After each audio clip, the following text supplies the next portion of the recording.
Oh, How are you doing? are you on?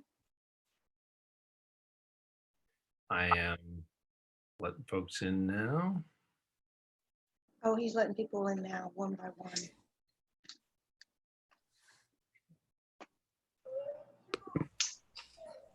Oh, there you are. You're on now. There I am. Okay, well, I'll hang up. Talk to you later.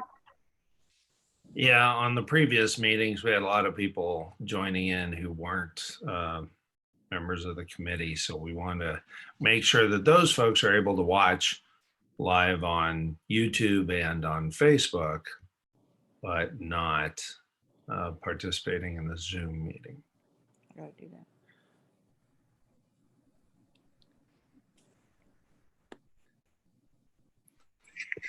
Let me do a couple of things here.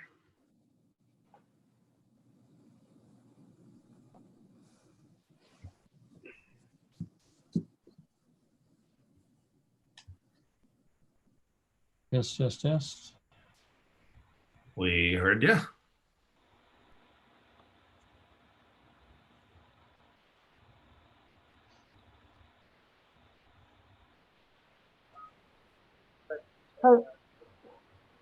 Okay, we're in.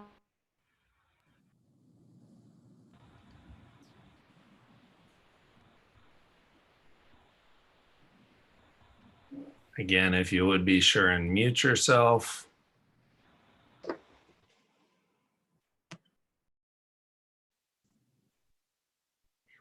So a few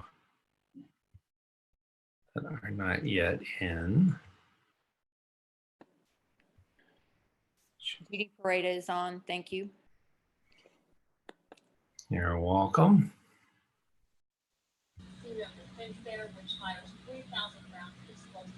Ah, shoot. I've actually had a couple of people I've let in that I should not have, just because of the way the thing moves on me.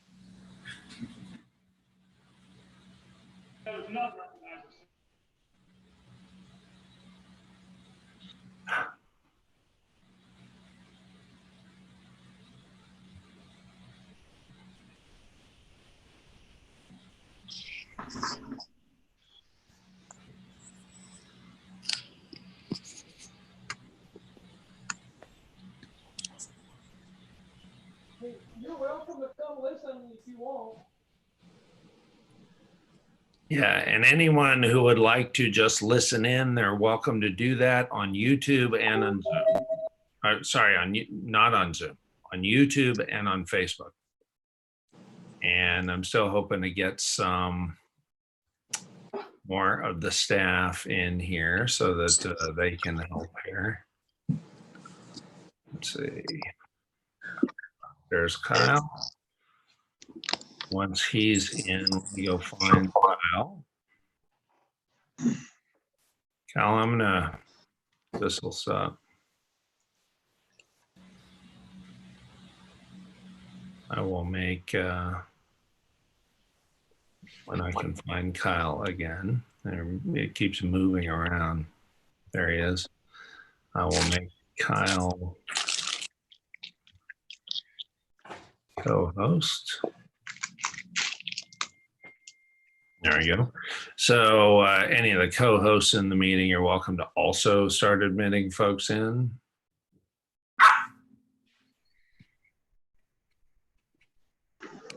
And we will get the last of the members who are not yet in. Oh, shit.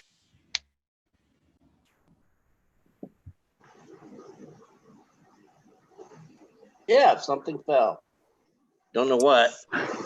Yep. And anybody who's not staff or SREC member who's on here, if you would please move on over, drop out of the Zoom meeting and switch on over to Facebook or YouTube and follow along there. I would appreciate that, because as a couple of people noted, there were a lot of people in the meeting on Thursday who are not actually members, and that provides a lot of distraction. And so if you would. The folks who are left in the meeting room, I don't see anyone left in the meeting room who is a member. Oh, there's Rhonda Lacey. Let me let her in. There's David Covey. Oh, and Steve Atwell. Got them in. Gary Keel's got the proxy, I believe. So yeah, I believe we've gotten everybody who is a member.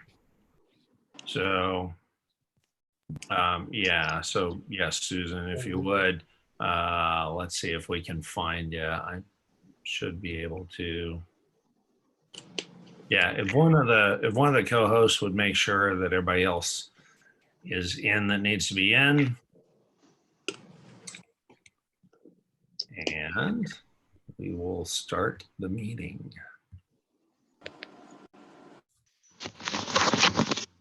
So it is 7:32 p.m. I call to order this special meeting of the State Republican Executive Committee. Thank you all very much for giving of your Sunday evening on this wonderful Independence Day weekend. I hope each of you had good time with your family and friends to the extent you can these days. If I could have Pastor Broden, please lead us in the invocation, after which I will lead us in the pledges. Pastor Broden, if you would, please open us in prayer. Thank you, Mr. Chairman. Let us pray. Eternal God, we are grateful for your blessings upon us. We pray as we enter into this meeting tonight that you would grant to us wisdom and insight, that we will be able to grapple through decisions and make choices that are best for our party and for those to whom we represent. We pray, Father, that we will find our attitudes and our interactions to be consistent with our faith connection with you, and that the best possible choices will be made, and that we can do them in a way that will produce the kind of unity that is expected and required of us as we lead this party in this state.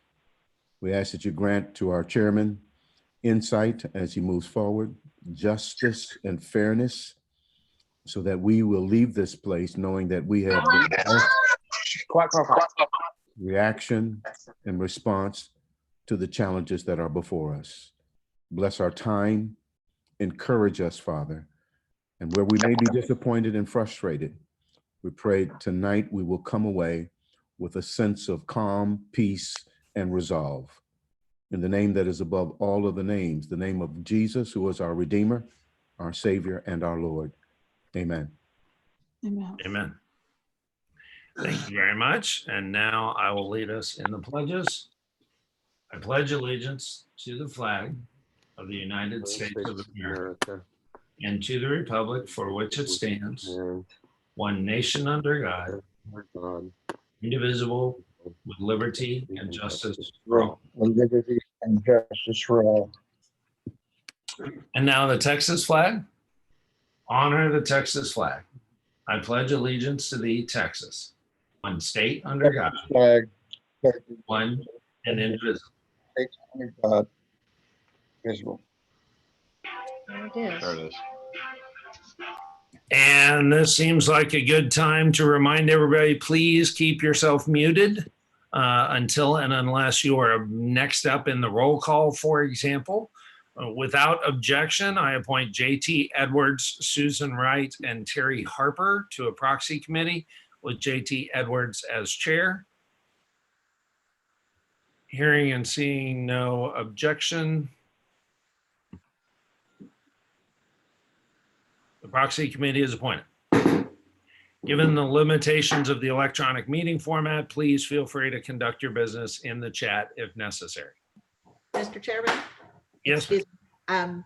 Mr. Edwards is saying he has not been let into the meeting yet. okay, well, then let's see. I also see Miss Kinney is out there. I also see Miss Stanko is out there.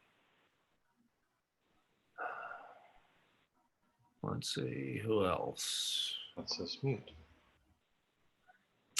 I don't see anything identified as Mr. Edwards. And we already have 76, which should be about right, or 75 in the meeting, which should be about right.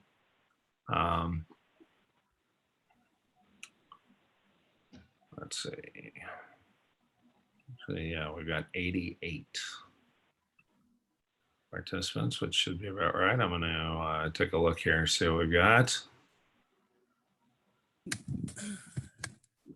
Mrs. Lacey, I see you have your hand up while we are waiting for Mr. Edwards and have not yet done the roll. Is there something I can do for you?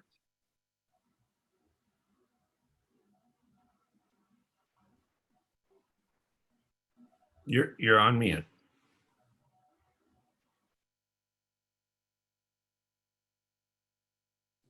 Okay, can you hear me now? Yes, I can. Yes, sir. I don't know if this is probably not the right time, but I had sent an extra motion. Oh, okay. Yeah, no, sorry. Yeah, if it's promotion, it's not. I'll address that in a minute, but thank you. Okay, thank you. Great. Thank you. Okay, so let's see. So, including myself and Vice Chair Alma Jackson, there are 64 members of the SREC. Proxy Committee, please go ahead and begin your work while our Secretary, Josh Flynn, calls the roll. Mr. Flynn, please call the roll. Thank you, Chairman Dickey. James Dickey, Here. Alma Jackson, Here. Tony Ann DeShield, Here. Robin Armstrong, Chris Howell, Here. Nelda Epps, Here. Larry Hicks, Here. Wade Emmert, Here. Art Martinez Devara, Corey Tabor, Sue Evenwell, Here. Robert Kessick,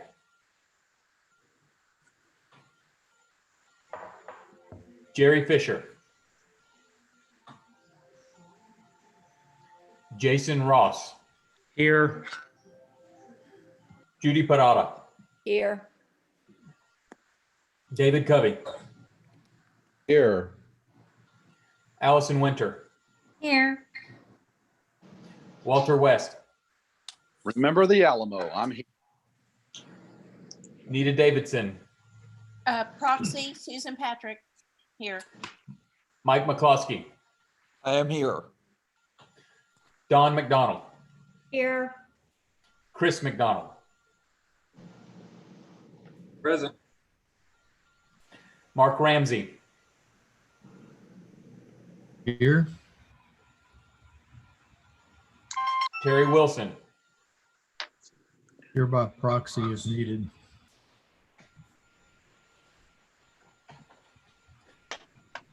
Susan Fisher, Here. Chuck Branch, Present. Ann Gebhardt, Here. Steve Atwell, Here. Susan Wright, Here. Warren Norred, Tanya Robertson, Here. JT Edwards,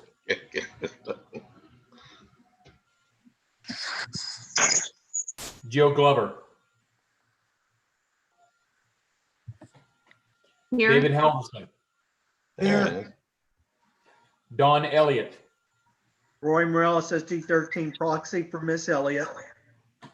Roy Morales, Here. Jen Duncan, Here. Fernando Trevino, Here. Gail Stannard, Present. Virgil Cruz, Present. Susan Fountain, I'm here. Randall Dunning, Present. Kathleen Wall, Here by proxy, Marvin Cleed. Marvin Cleed, Here. Edie Sinclair, Here. David Luther, Present. Marion Knowlton, Here. Robert Cassius, Present. Hannah Scott, Samuel Dalton, Here. Carla Sisk, Present. Terry Harper, Present. Ashley Seller,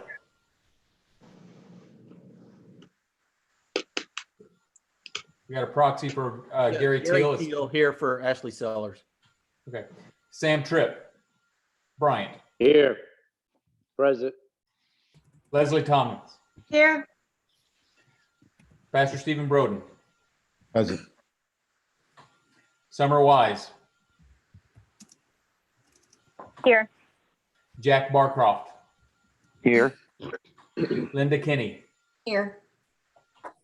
Mark Dorazio, Here. Marion Stanko, Present. Michael Rain, Present. Morgan Graham,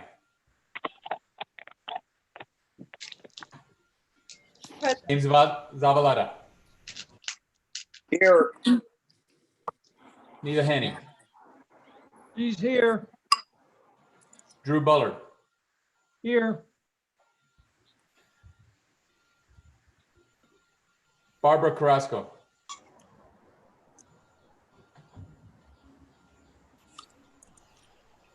Mark Dunham, Poor. Dion Starnes, Here. Britton Brooks, Here. Rhonda Lacey, Here. Tom Roller. Here. Chairman, we have a quorum. Wonderful. Thank you. Mr. Edwards, you have a count on the proxies? Yes, sir, Mr. Chairman. At this time, by the way, for the purposes of attendance, Mr. Secretary, I am present. Mr. Chairman, the proxy committee received 3 proxies, one for Senate District 13, which is in good standing, one in Senate District 17, which is in good standing, as well as one that represents Committeewoman Sellers in Senate District 22, as well as Senate District 5. Proxying for Committeewoman Davison is Miss Susan K. Patrick, which I found in good standing. So Wonderful. 4, I apologize, 4. Thank you. Mr. Chairman, this is Robert Kessig. I just want to make sure they got me because I think I had my unmute muted. Duly noted, Mr. Flynn. Yeah, anybody that's missing can just go ahead and text me in the Zoom chat. The chat. Okay. Yep. Okay. Wonderful. Yeah, mark that in the chat. We still have, I think, just a couple of people in the meeting who I don't believe are proxies and I don't believe are members. If you are, please follow along on YouTube, texasgop.me/YouTube, all in lowercase, and that'll get you right there, or on Facebook on our Facebook page. So that will make that easier. And yeah, that's a much more manageable deal. Pardon? Mr. Chairman, this is Pastor Broden, Senate District 23. Yes, sir. Because of a previous commitment, I'm going to have to leave at 8, but I'll be coming back on after I get my meeting started with my church. But I'll come Understood. in. Yeah, just when you leave, make sure you send a message to Secretary Flynn in the chat that you're leaving. When you get back in, I do believe you can send a message from the waiting room to at the very least, one of the co-hosts. So they should be able to let you back in. All right, thank you very much. In the meantime, I'm wondering, is it okay that my proxy could be Ms. Thomas from Senate District 23 on my behalf? Absolutely. That if you have a default proxy on file that's in good standing. I don't have a default.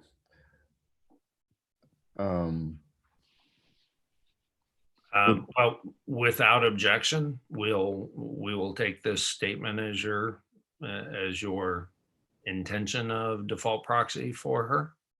All right, thank you so much. No objection. Yeah, hearing no objection. And so, yes, again, let Mr. Flynn know when you leave, let Mr. Flynn know when you're back. And of course, Ms. Thomas, make sure you vote for both, should the need arise while Pastor Broden's out of the Mr. meeting. Chairman, Yes, sir. Mr. Chairman, yes, just to and of course. verify. Proxy I Committee Chairman. Yeah. Yeah, thank you very much, Mr. Chairman. And just to verify, we have 4 proxies, and now Pastor Broden just reported he'll be away With the fifth. with the 5th, and Ms. Thomas is already in good standing. My good friend, Committeewoman Thomas, is in good standing. So if and when that proxy is activated for the secretary purposes, that proxy is good. Wonderful. And Mr. Chairman, point of inquiry. Yes. We're gaveled in. I know there's a lot of contention and discussion. Can you lay out to us what this backup plan is for virtual conventions? Sure. Actually, that was next on the agenda. So first of all, Mr. Secretary, could you give us what the count is of the members in attendance at this time?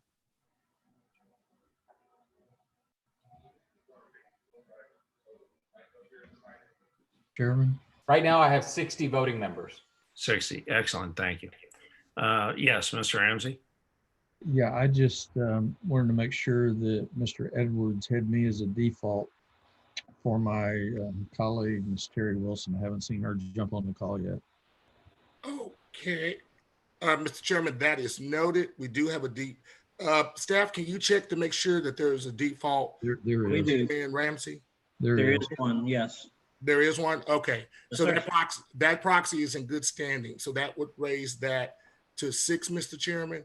And Mr. Chairman, we have, there is a discrepancy regarding Chairman Bergsma is on allegedly to proxy for Committeewoman Scott, but I'm not in receipt of that proxy for Senate Committeewoman. Yeah, I'm not in receipt. I have not seen there's Brandon. Let me switch and make Brandon co-host. So yes, Brandon, could you confirm that Mr. Bergsma had sent that in? I have not seen a proxy form from Ms. Chipman for Mr. Bergsma at this time. Correct. That would actually be the proper order. Well, then, if that's the case, then Ms. Chipman is, for all intents and purposes, absent. Therefore, the committee cannot consider the proxy. It's not Understood. Yeah. Mr. Chairman. Yes, sir. Mark Dunham, Senate District 29. Barbara Carrasco has a proxy on standing for myself. I thought she was going to be on the call tonight, but if she's not, she has a standing proxy. Yeah, and I believe I saw her earlier. I'm here, Mark. Yes. Okay. Okay, but thank you. It's good to be looked out for, right? Yes. Yeah. So thank you. Duly noted. Appreciate all of you. So, Mr. Bergsma, we do not have a proxy on file. So if you can get that, that would be great. If not, looks like Terry Wilson. There we go. Let me go ahead and admit her. It looks like we've got her just in now. Mr. Chairman, Yes. this is Steve Atwell, ST9. I just got an emergency call. They're rushing my mom to the hospital. I don't have anything on file for. What do you tell me to do? I would like to give Ann Gephardt my proxy. And Okay. Well, following the pattern we just set with Pastor Broden, hearing no objection, your default proxy will be considered in good standing. And please, our prayers and thoughts will be with your mother and with you and your whole family. Thank you. Mr. Edwards, if you would note that in the as a late amendment in the report, I'd appreciate that. And Mr. Secretary, if Yes, you sir. would as well. Thank you, sir. Thank you. Okay. So good evening, and thank you again for your participation this evening. Before we get started, a brief reminder on procedure for our meeting. This is a virtual meeting, an online meeting, but it is still an SREC meeting subject to our bylaws, our rules, and Robert's rules. Therefore, just like an in-person meeting, The way to make a motion for consideration by the body is to be recognized by the chair to address the body, make an appropriate motion under the laws of Texas and the rules of the Republican Party of Texas and Robert's rules, state the motion out loud, receive a second, and have the motion placed before the body by the chair. Calling me or any member of the staff, emailing me or any member of the staff, or text messaging me or any member of the staff with your desired motion in advance, whether that be 1 minute, 1 hour, or 1 day in advance, has no bearing on whether or when the motion would be heard. Second, as you all know, our normal method of operation is to follow Robert's rules with time for new business at the end of every regular meeting. Many of you have proposed additional motions within that agenda item over the last 2 years. This meeting, however, like the one we just had, is an emergency meeting. The only items that can be heard in an emergency meeting are the items that have been noticed. So Thursday night, when the 2 items which had been noticed were completed, we adjourned that meeting. No other item would have been in order, and therefore simply requesting a meeting to adjourn once our business was finished was the proper action to take. I hope these reminders are helpful to prevent any misunderstandings this evening. We convene tonight to address the contingency plan of having an online convention to which we will pivot only should an emergency arise that prohibits us from being able to meet in person. The only item on the agenda tonight is a discussion and vote on RPT rule changes for contingency plan. There have been several amendments noticed for this meeting. I attempted to notice general concepts that have been put forward so that we would have the leeway to find wisdom and make the best possible decisions. Before we get started, I would like to share the contingency plans that the working group developed and that we have begun to implement. A 7,000 to 9,000 person convention held under Robert's Rules of Order is very much a niche market. So we have been working on this for a while now. That working group was led by Dion Starnes. Other members of the group were Mark Ramsey, Dave Gebhardt, Kyle Watley, and Chris Howe. They held several meetings and reviewed approaches that other state Republican parties had taken. There were very, very few examples that gave any priority to debate or to delegates' rights that our state conventions have historically bent over backwards to protect. Thanks to Dave Gebhardt's diligence and research, the working group ultimately recommended going with a company's product, the product of a company called Meeting Pulse, that allows for online voting with an integration to YouTube, Vimeo, or Zoom.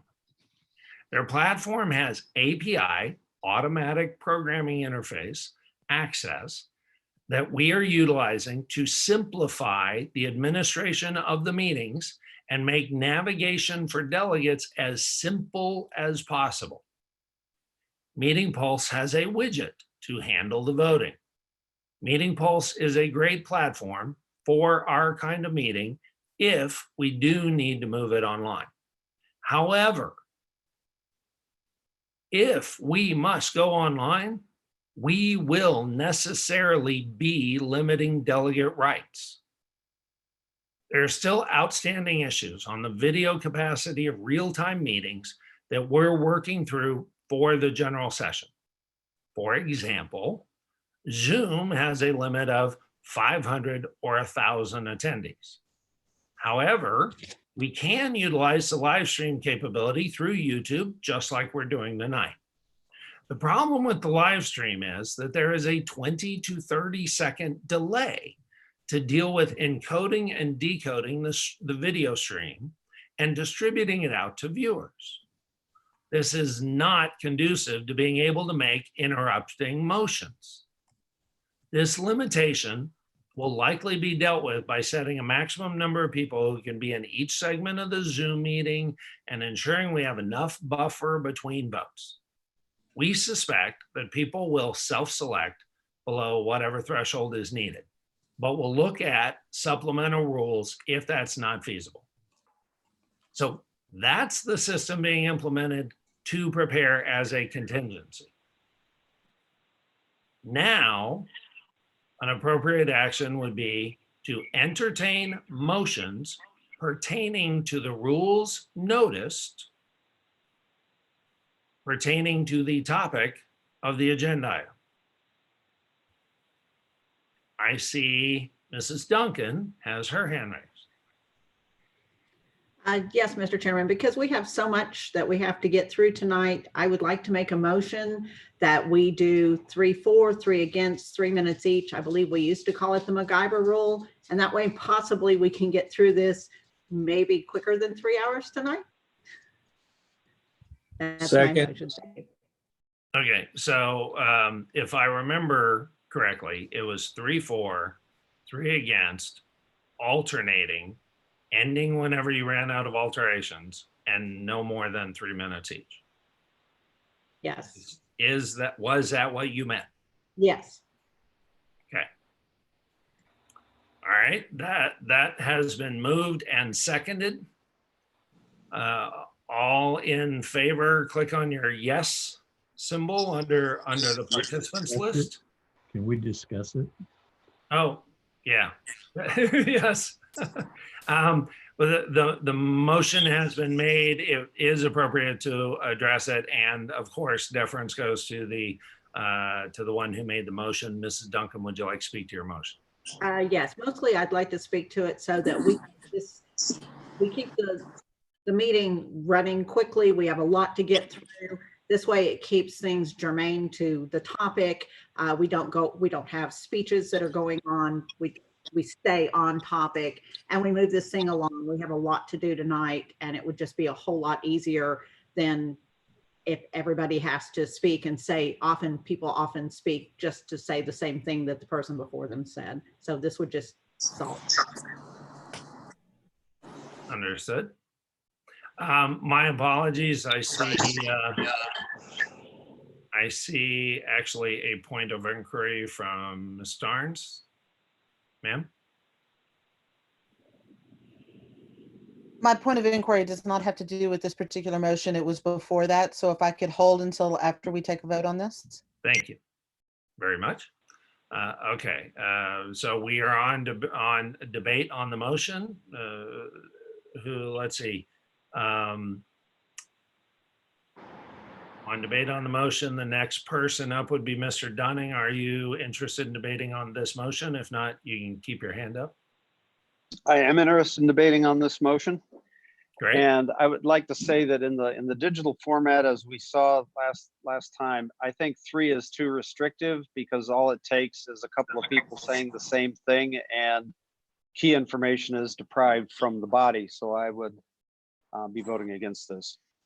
Thank you, sir. Ms. Wise?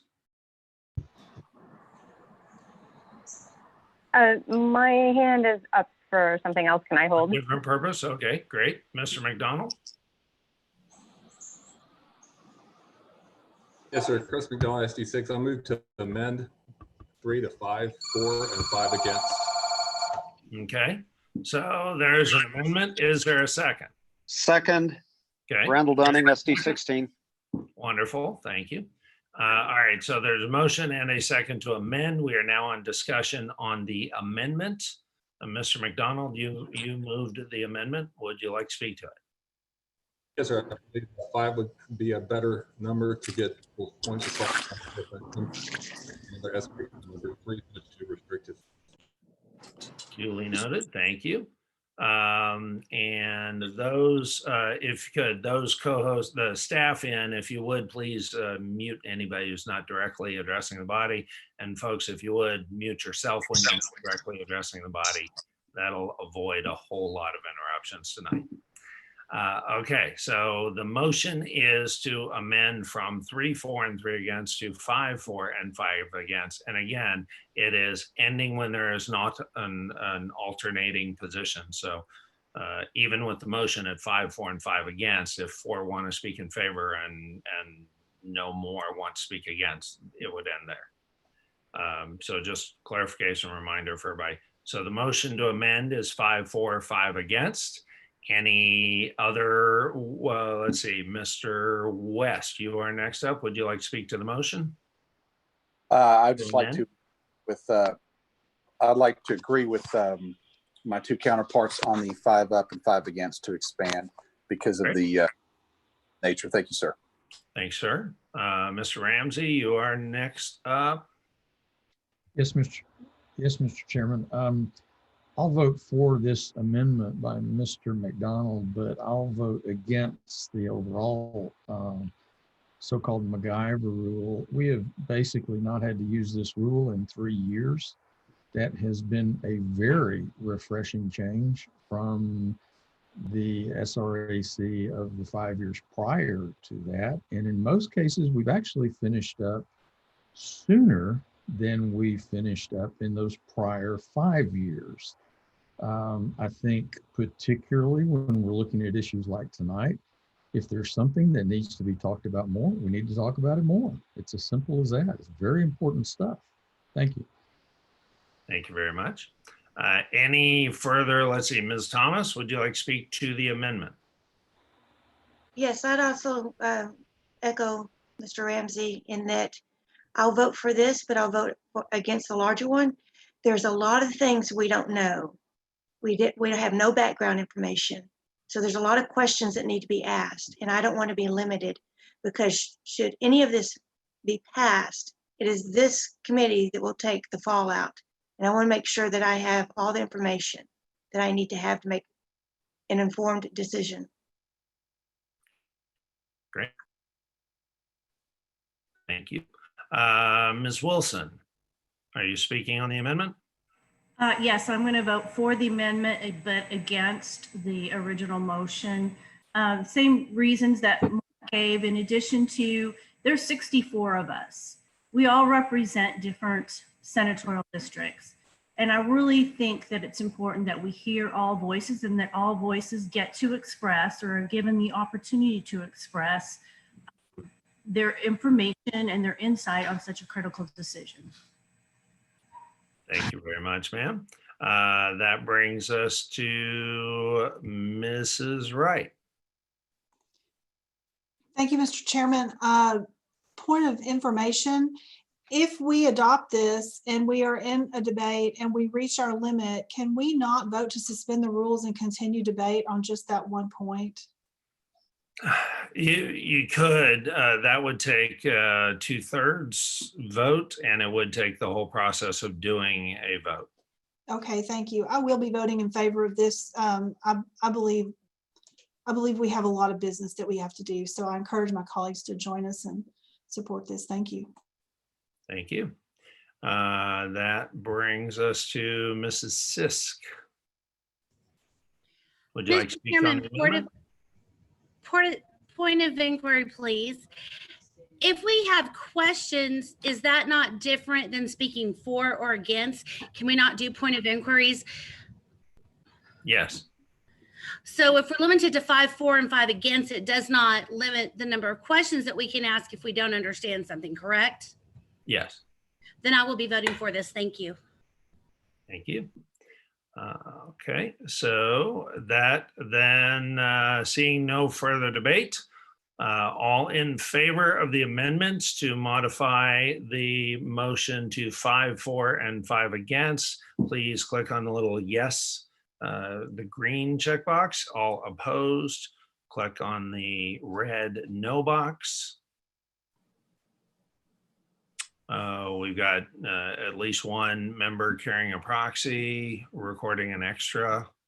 We've got, yes, folks who are worried about their hand coming down. Yes, don't check the box because your hand will come down if you do it.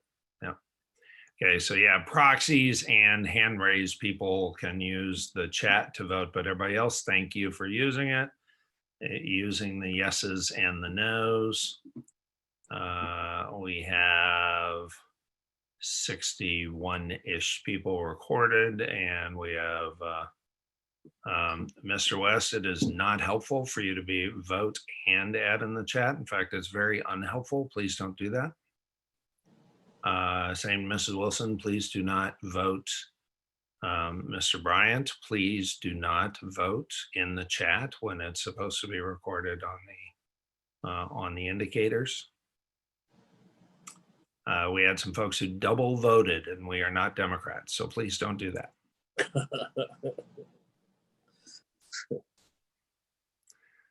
Okay, the voting will close in 3, 2, 1. The vote's closed and the motion passes. So the amendment passes. Now we are back on the motion as amended. So the motion is a modified rule of 5 for, 5 and against, alternating, ending whenever there is no more, when there is not another available in the alternation, and no more than 3 minutes each speaker.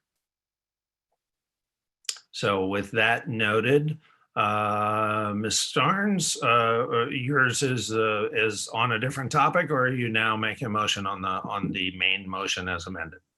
My point of inquiry is still not on whether or not we are limiting debate, so sorry. Understood. No worries. Ms. Wise, are you interested in speaking on the motion as now amended or a different topic? Different topic. Understood. Mr. West. On the Actually, different topic. Understood. That brings us to Mr. Teal. I would speak against the motion. I think that we're all wanting to finish the meeting as soon as possible, and I would make a personal pledge to not speak unless I was trying to say something that I hadn't heard someone else say, but I would like to have this be an open-ended discussion.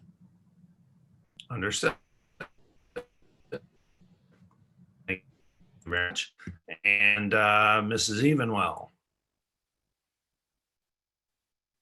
I'd like to speak on another issue. Understood. So then I am seeing no further discussion on the motion as amended.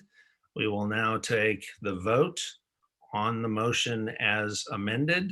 Again, this will be just using the green checkbox and the red X unless your hand is up or unless you are indicating an extra proxy. So you can say yes or no proxy, yes or no hand raised in the chat window. Otherwise, unless except for that reason, please indicate by the yes or no checkbox or X.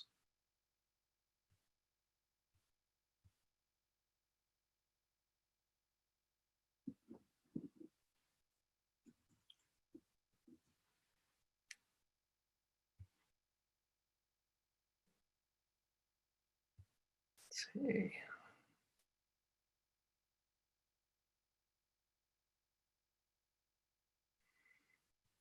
Okay, we are pretty close on the votes. Let's see what we've got here.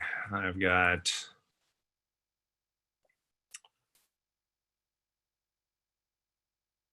all right, voting is closing in 3, 2, and 1. Okay. All right, so yeah, Mr. Kessig, multiple votes are not encouraged. In fact, multiple voting is discouraged. The motion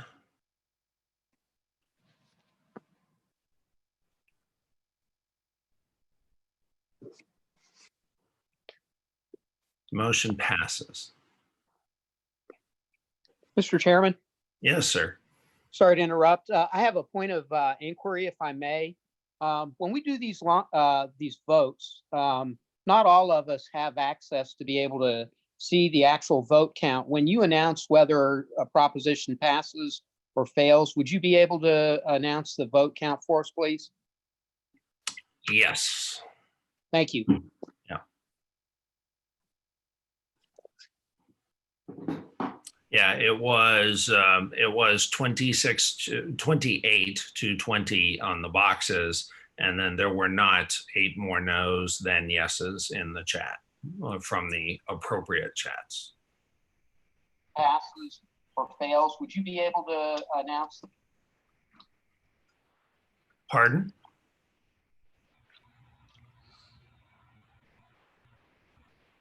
I think it was feedback. Yeah, yeah, that's what it sounded like. Sounded like feedback loop. And I'm not sure why I was seeing a non-member,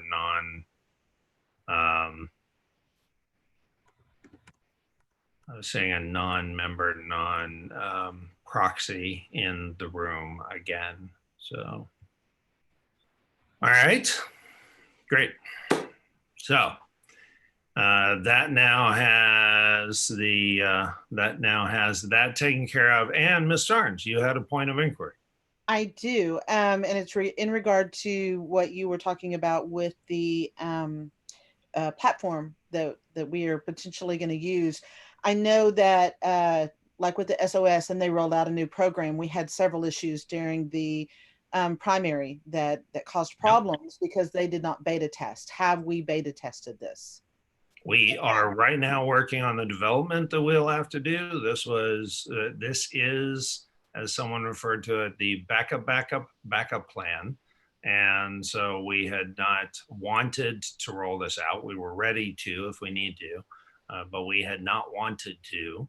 And so we had done minimal movement down that line until just a week or so ago, when it became much more obvious that it was going to be necessary when things started turning against us. And well, one more question. Does it require approval by the RNC since it hasn't been used anywhere else? No. And actually so that's an incorrect statement. That's not been used anywhere else, but it's been used in a lot of places. But no, it does not require the platform. The RNC is broke up as the platform. We've seen all sorts of strange combinations of what other states did. Yeah, great. Thank you. Okay, so that's that. Mrs. Wise. I'd like to make a motion to consider one of the items that were on our agenda. It's the rule amendment for Rule 1A1. The title of it was 1A1 proposal. Yes, okay, that the motion is in order. Is there a second for the motion to consider proposal 1A1? Second. There is a second. Okay, excellent. So we have a motion and a second. That now opens up the floor for discussion on the issue. So if you would like to speak to your motion, Ms. Wise? Sure.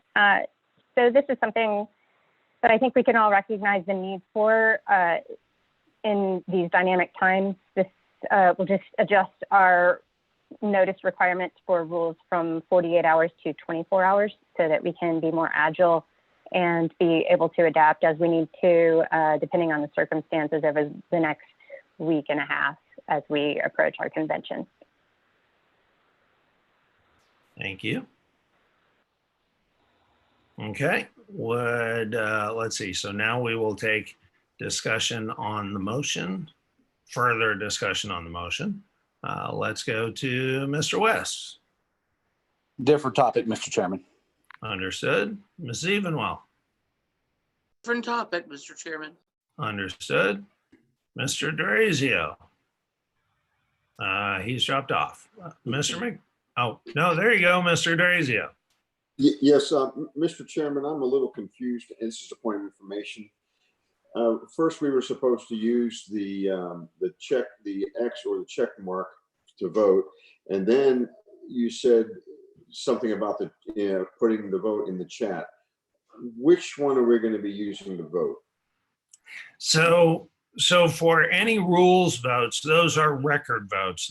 That will strictly be chat. Okay. Intermediate votes that we in person we would do as a voice vote. For those, it is much faster and easier for me to follow along with you guys doing the green check or the red X. And Okay. the only people in that case who have to use the chat box, because you can't click, if you click green twice, it just removes your green. And if you click red twice, it just removes your red. So if you are here with a proxy, you can't vote twice using those tools. So you vote once there and then also say yes or no proxy in the window, and I know you get to have both those votes. Okay, thank you. You bet. Plus, if you have your hand up, if you have your hand up and you click the check or the X, we've learned the hard way. It takes your hand down, and I don't want to do that to anybody. So that's the other case where you can use the chat and you then say yes or no, hand raised, and then I know that that's the only vote you've done because I can see that your hand's up. So, thank you. That brings me to Mr. McDonald. Chris McDonald, SD6, raising point of order. Yes, this particular discussion on this topic would be out of order, as this body has already decided and argued this at this notice requirement and agreed at 48. So this is out of order. It's already been considered by the body. Okay, give me a moment to deliberate on that. Yeah, and Mr. Chairman, I believe our parliamentarian is asking for recognition. Yes, please. So two things. First, on the point of order, this is a new meeting and new amendments can be offered at new meetings. And second, to the discussion that Ms. Wise gave, the actual amendment, the section that's being amended is not for our ability as SREC to change rules. This is for our ability to put an amendment before the convention, not for the actual changing of rules in an emergency situation. But normally we only allow amendments coming from the Rules Committee at convention to be deliberated on the floor. This amendment here is about the SREC putting those same rule amendments to the convention. It's not for our ability to change emergency rules. Thanks for clarifying, Chris. Yes, no, that was, thank you. That brings us to Mrs. Robertson. Yeah, Mr. Chairman, I just had the same concerns that Committeeman McDonald did. Thank you. Mr. Dunning. Thank you, Mr. Chairman. Randy Dunning, SD 16. And I would like to ask if they would put the text of any motion that's referenced by something other than the actual wording of the motion up so we can see it. Yeah, staff, if you would, at the very least, put the links to the proposed rule amendments in the chat box. That would be great. Thank you. And great point, Mr. Dunning. Thank you. Ms. Stanner.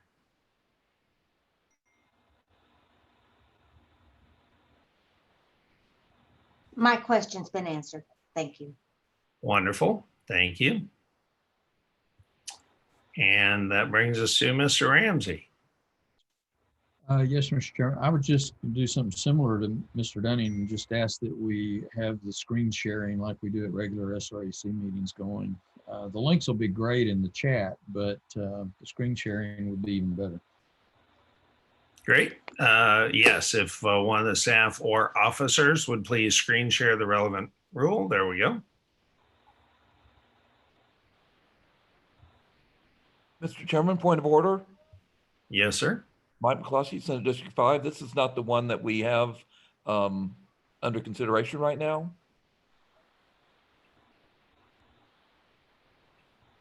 This is the motion made by Ms. Wise. No, yeah. I believe. 1A1. Okay, excuse me. I beg your pardon. Thank you. Thank you. Okay, that there we go. That brings us to Mr. West and Ms. Evenwell are on different topic. Mr. Teal. I would vote to support this amendment, and I want to speak because I didn't last time we considered this. And the idea of shortening the notice time is one that all of us would recoil at instinctively, and it's not what we would usually do. I think it's important to note that this is not a change that would survive the convention, and it just empowers this body to do anything that we want to do within 24 hours. Things change in this emergency. And again, I understand the arguments against it. Normally, I would not be in favor of any shortening of the notice, but we may not have extra time to consider something while we're already in Houston, perhaps. Thanks, sir. That brings us to Mr. Edwards. Thank you, Mr. Chairman and members. Good evening, everybody. I'm going to vote in favor of this amendment. I would just to echo what Mr. Teal's comments were. We're in unusual times, and one of the challenges we got to have is flexibility. We've got to have flexibility, and we've got to have speed. Speed is of essence. We're not that far away from the convention members, and so it's important to give ourselves and our convention the necessary tools to go out and get this thing done one way or the other. So with that, members, I'm going to urge you to join me in voting for this amendment. Thank you, Mr. Chairman and members. Thank you very much. Let's see. Any further discussion? Okay. Seeing no further discussion, then we will move to the vote. This is a rules vote, so it is a record vote. We will do this in chat, and Mr. Secretary, I would ask that you call out each SD and then have the SD votes recorded, and then we go from there. And voting will begin in 3, 2, 1.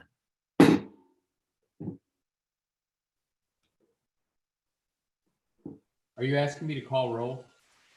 I was asking you to call roll. It looks like we've already got about 20% of the votes in there. I will ask that we stand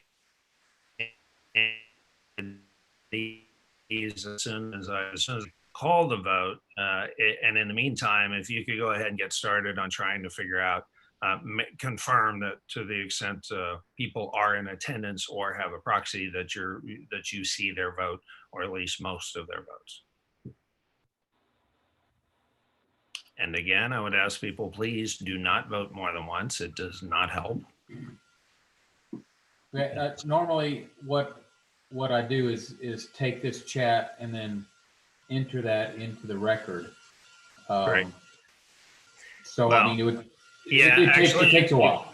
I do understand. Actually, what I would ask you to do right now, if you've got a spreadsheet by SDs, if you could just do a quick general tabulation so I can at least determine whether the motion has passed or not.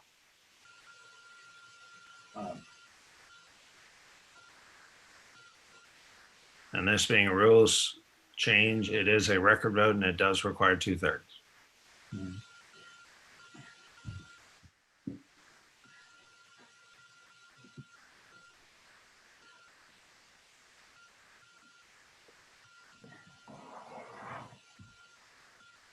So I'll ask everybody to stand at ease while the secretary takes a moment to tabulate up how the vote went, and then we will proceed from there depending on the result.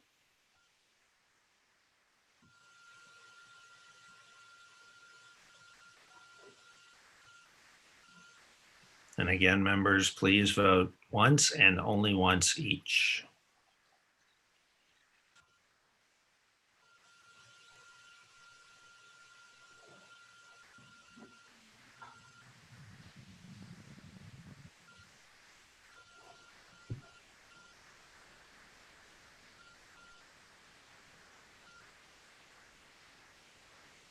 James, point of information.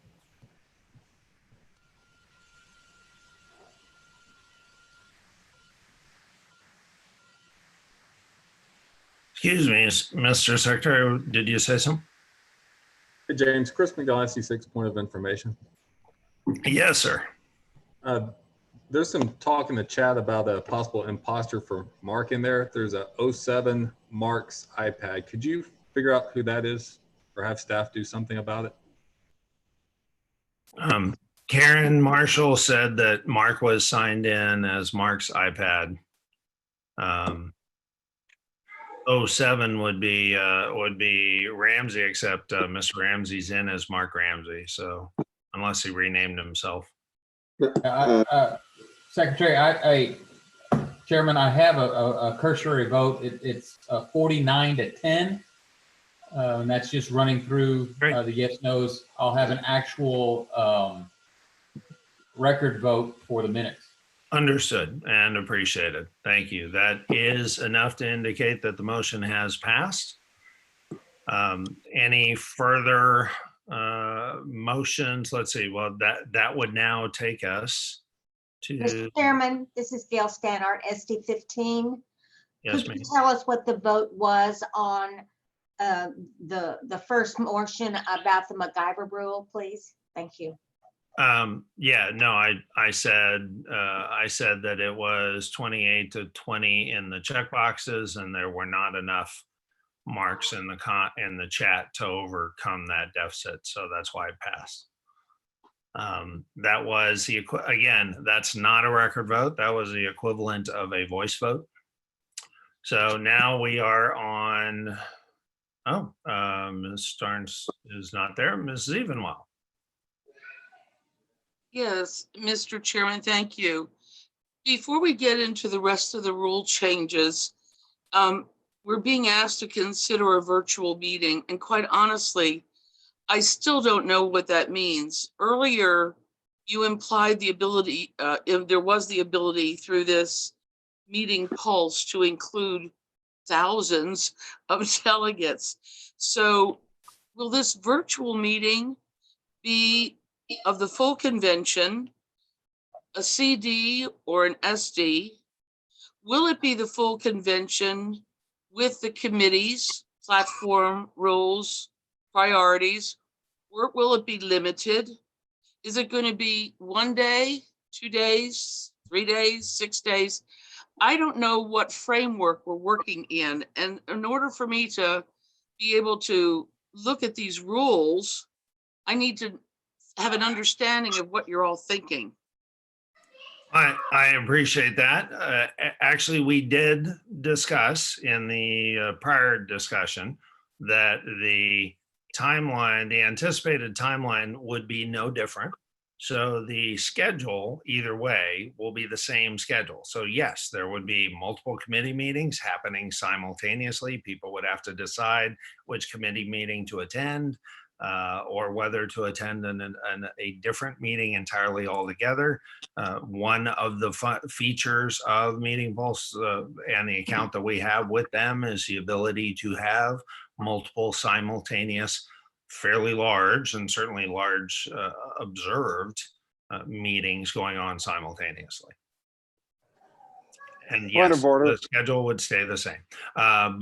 Okay, we've got a point of order. Yes, I thought we were voting on the amendment from 48 to 24 hours. Was there a vote? Yeah, that we were voting on it. We already reported the record vote result. That already did pass. I'm going next to Mrs. Duncan. I'm going down in order, and Mrs. Evenwell was first, and now Ms. Duncan is next. Very good, thank you. You bet.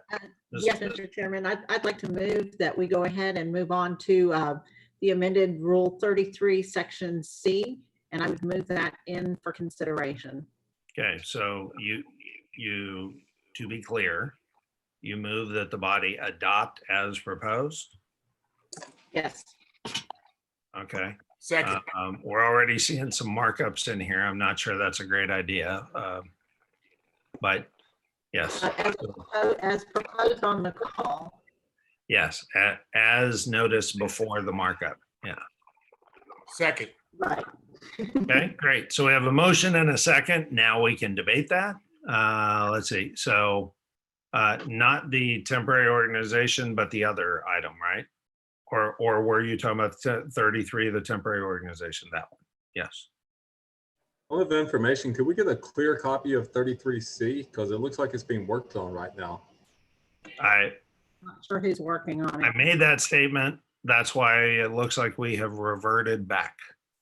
Okay. I made that same statement, Mr. McDonald. Yeah. Clarity, I put a link to a live doc that will actually track amendments that we are considering, because I do not have access to the ones submitted by Ms. Wise. And if I'm correct, Ms. Duncan, you're moving Ms. Wise's language as she noticed, correct? Yes. Thank you. Okay. So. No, I think, wait. No, I think it was the other one. Sorry for the confusion. The one that was titled Emergency Electronic Meetings, isn't that the one?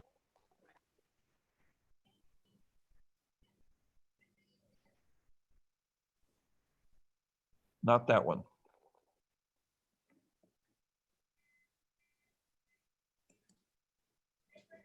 Not that one.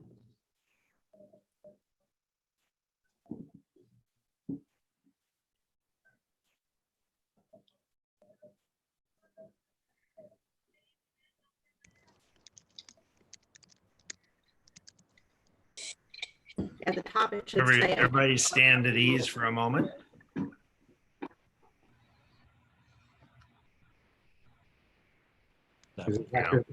That looks like it. And so There it is. That's it. a couple changes that Mr. Cruz had noticed. If we can just do those really quick, but this should instead be section E. You want to do without objections to those? Without objection, make the change. Okay. Make it larger so we can see it. Yeah, if there's a way to change the page layout on there, change it to print layout or something like that. Just increase the font. Yeah, there we go. Okay. So we're already starting to get some comments in there, but that is the live, that is the proposal that in the event the facility is not available and there is no legal remedy, the state convention may be conducted through the use of electronic meeting services chosen by the chairman. The convention will convene at the time and date previously selected by the SREC in section A. In addition, chairman shall send an email notifying of the change to electronic, and if temporary committee meetings have already convened, then the SREC will meet at the call of the state chairman with at least 2 hours notice, including any previous notice business. The SREC may consider adopting or amending the temporary rules of the convention. Okay, sorry, Mrs. Starn says that on her end, I'm breaking up at certain times while I speak. Is anyone else having the same issue, or is everyone else having the same issue? Yeah, I'm hearing that, sir. So am I. I would imagine that means someone nearby is streaming a couple of movies. Mr. Chairman? Yes. JTL was ST11. Just a point of information. Committeeman Norrid is in the waiting room and is awaiting to be brought into the body, the virtual body. What name is he under in that room? Should be Warren Norrid. Annette Norrid. Yes, absolutely. Oh, okay, that's fine. The better half. That's great. There we go. Yes. He has been admitted. So thank you. Thank you. And let the secretary note the attendance of Mr. Norrid. Okay. So this is the motion. I see Mr. West has a point of inquiry. Yes, Mr. Chairman. Question I've got is this for the full 6-day convention in Houston, or are we to go full virtual? Yes. And that's in the, there's no ability to move it to a different county neighboring that is possibly convention friendly? Any consideration of other additional other locations turns this into a multivariate logistic problem and dramatically increases the risk for the convention and is untenable.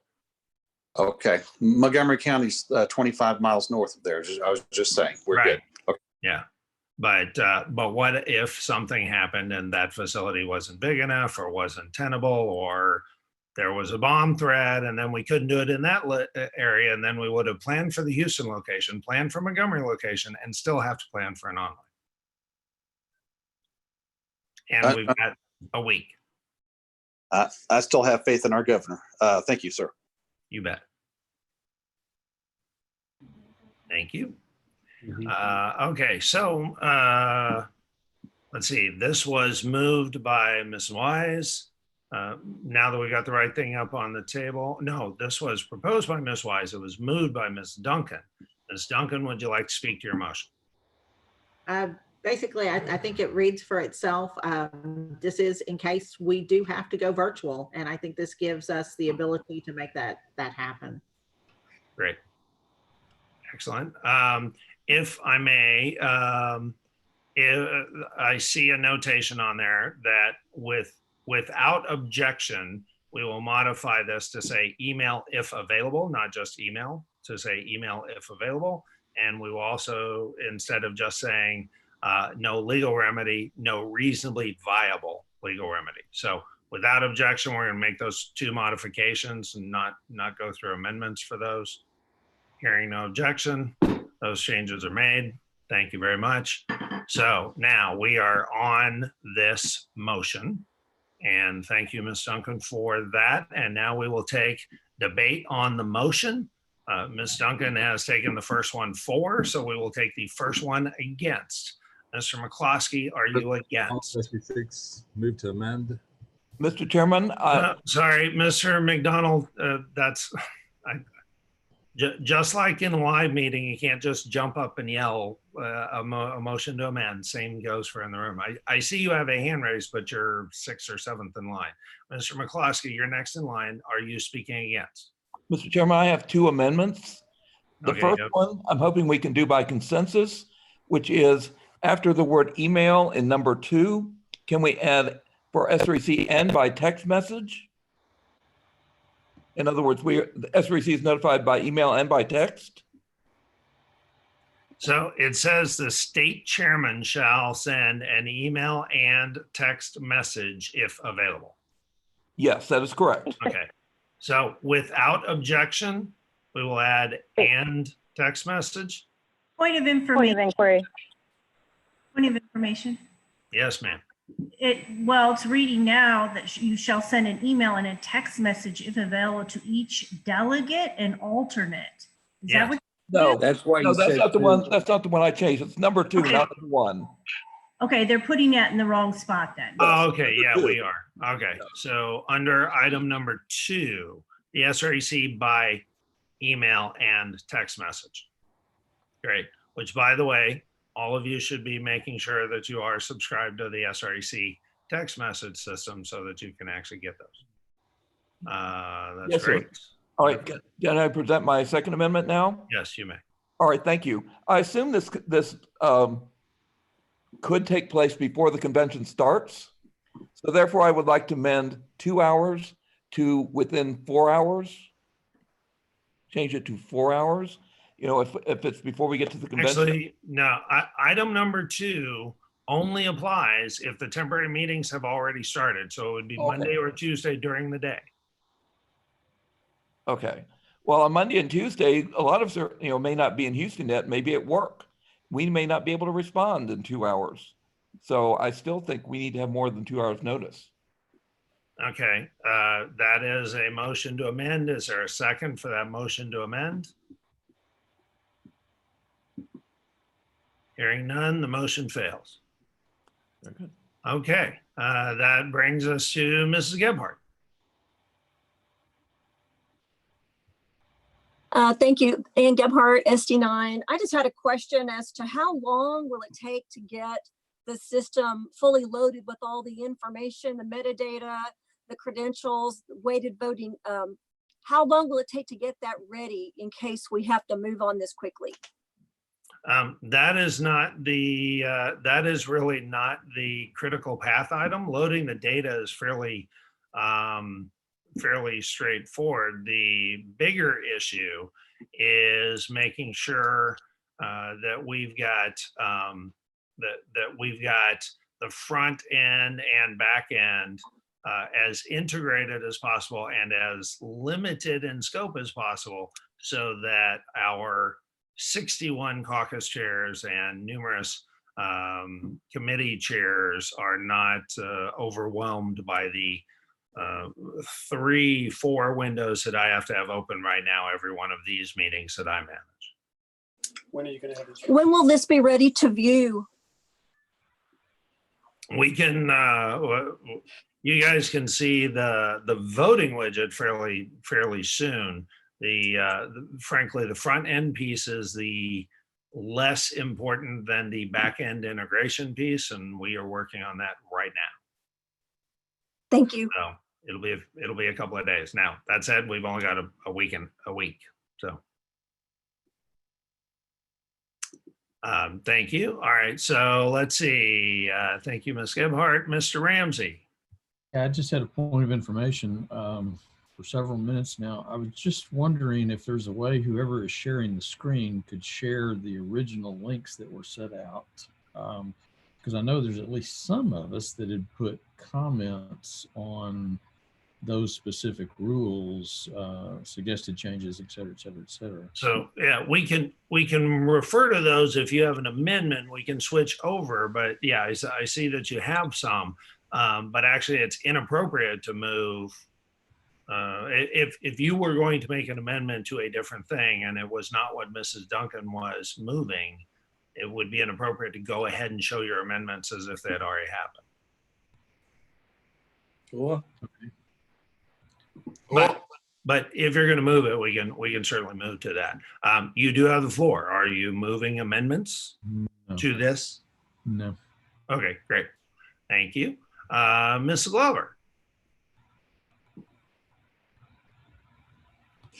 Yes, Mr. Chairman, Jill Glover, SD 12. I am gravely concerned about I wanted to just clarify that we are talking about doing a full 5-day convention virtually. And there has been no beta testing on that at all yet. Is that technically the convention is 3 days. There are 3 days of temporary committee meetings in advance, but yeah, the general sessions are 3 days, not 5. But yes, that is, if we have no room in which we can meet, then our only option is to meet online.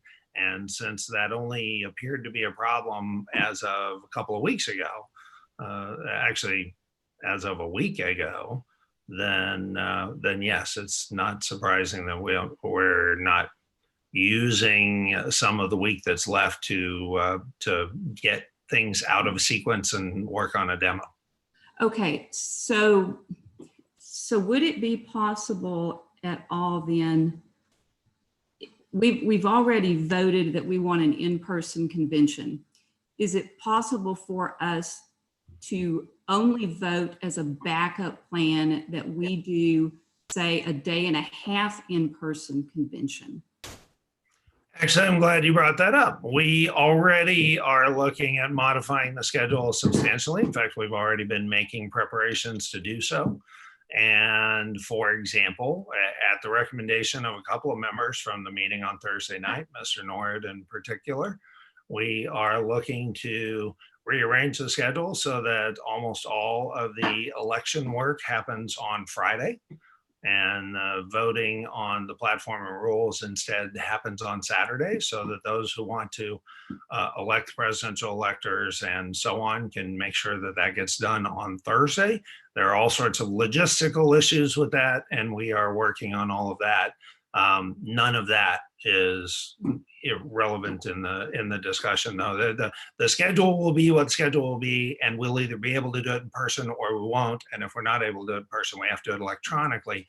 Question is, what conditions do you want around notice and the like on those electronic meetings? I'm very. Can you hear me? Now I can. Now, I'm just very concerned about making a rule change to do our committee work and then our 3 full days of convention all virtually. My preference would be to have a backup plan to be a shortened in-person, but no backup plan virtually. Is there a way to propose that? Actually, the body already a few minutes ago just voted to have a backup plan for virtual. Now the question is, what conditions do you want around it? No, the vote was 49 to 10, I believe. Thank you. Mrs. Robertson.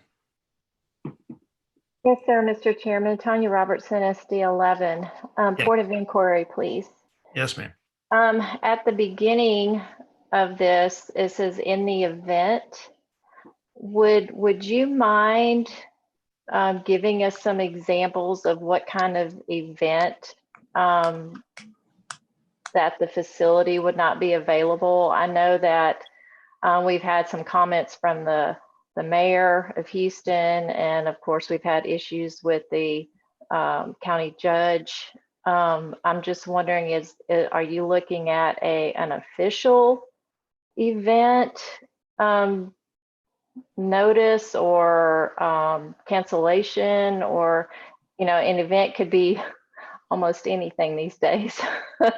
Like yesterday, there was a big protest in front of the George R. Brown that wasn't stopped. So I'm just asking, what guidelines are you looking for to define event?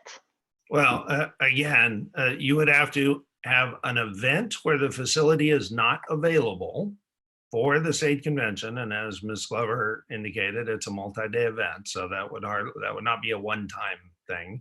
And 2, the general counsel also declares there is no reasonably viable legal remedy. Then we either have the notice to all the delegates and alternates, or we have the SREC meeting called and then make changes.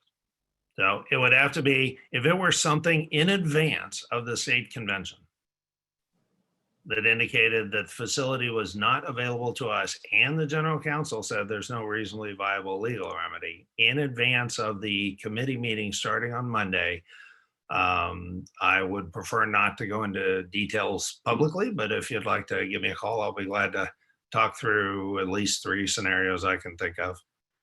But the ones known publicly, the concern we've all had about some sort of governmental order prohibiting us from gathering is obviously the biggest, most obvious one. Mr. Chairman, if I may. Okay. Yes, please, Mr. Howe. The rule that's being proposed in front of us does not automatically make us have an electronic meeting. It just says in the event those things occur, then we may consider changing the location to an electronic meeting. Right. Okay. And so that brings us to Chairman, could Mr. McDonald. Chairman, could you please clarify what Chris Howe just said? I'm sorry. He said this rule that we're looking at right now doesn't require us to go electronic. It facilitates us going electronic if necessary. Mr. McDonald. Yes, first point of information, Chris McDonald, SD6, asking where exactly are we going to insert this 33? I'm looking online at the RPT rules, and 33E relates to temporary caucuses and such, and chairman.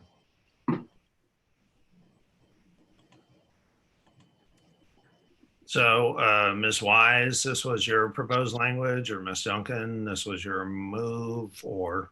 Actually, it wasn't mine, but I can clarify. The PDF version of the rules has a different sequence for the numbering than the website. So if you go to the PDF, you'll see it. Yeah, PDF. Pardon? Where may I find a PDF that she's? There's a link to it there on the rules page on the website. Okay. At the very top. Okay, right. And jump to that, and in the midst of that, also have a move to amend. The amendment is that the officials committee would designate what program we use, not the chairman. Second. Okay. So we have an amendment to change it so the officials committee designates the electronic meeting services chosen. Any further discussion, or Mr. McDonald, would you like to speak to your motion?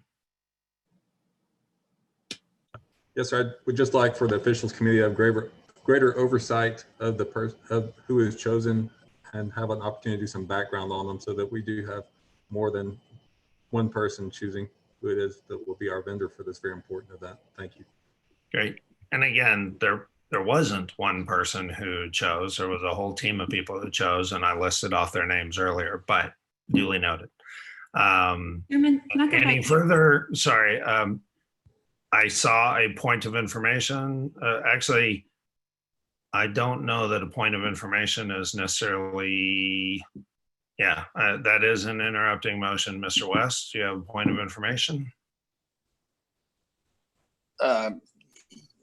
Yes, Mr. Chairman, actually, I think Mr. McDonald actually addressed what I wanted to do. Great.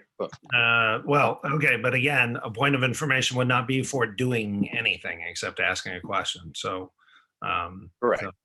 So make sure you reserve points of information for requests for information. Chairman, I have a point of information back to what you just addressed earlier to me. Is it on this amendment to change to the officials committee? You had told me that our last vote was to have an electronic meeting, but I thought our last vote was to change to the 24 hours from 48 hours. Mr. Chairman. You are correct. Yeah. So we have not had a vote. What? Yeah. Sorry, we got a point of order, Mr. Edwards. I'm sorry, with respect to Committeewoman Glover, her inquiry is not germane to the motion that's on the floor. And I ask that you strictly enforce decorum and germaneness during our deliberations throughout the evening. Thank you. Yeah, that is sustained. So we are on again on the move to amend to officials committee. That amendment has been seconded. Mr. McDonald has spoken in favor of it. Next up is speaking against it. Ms. Starnes, are you to speak against it? Sorry, I didn't know I had my hand raised. My apologies. Thank you. Ms. Thomas, are you speaking against it? No, I'll be speaking for it. Okay, well, if someone speaks against it. Ms. Summer Wise, are you speaking against it?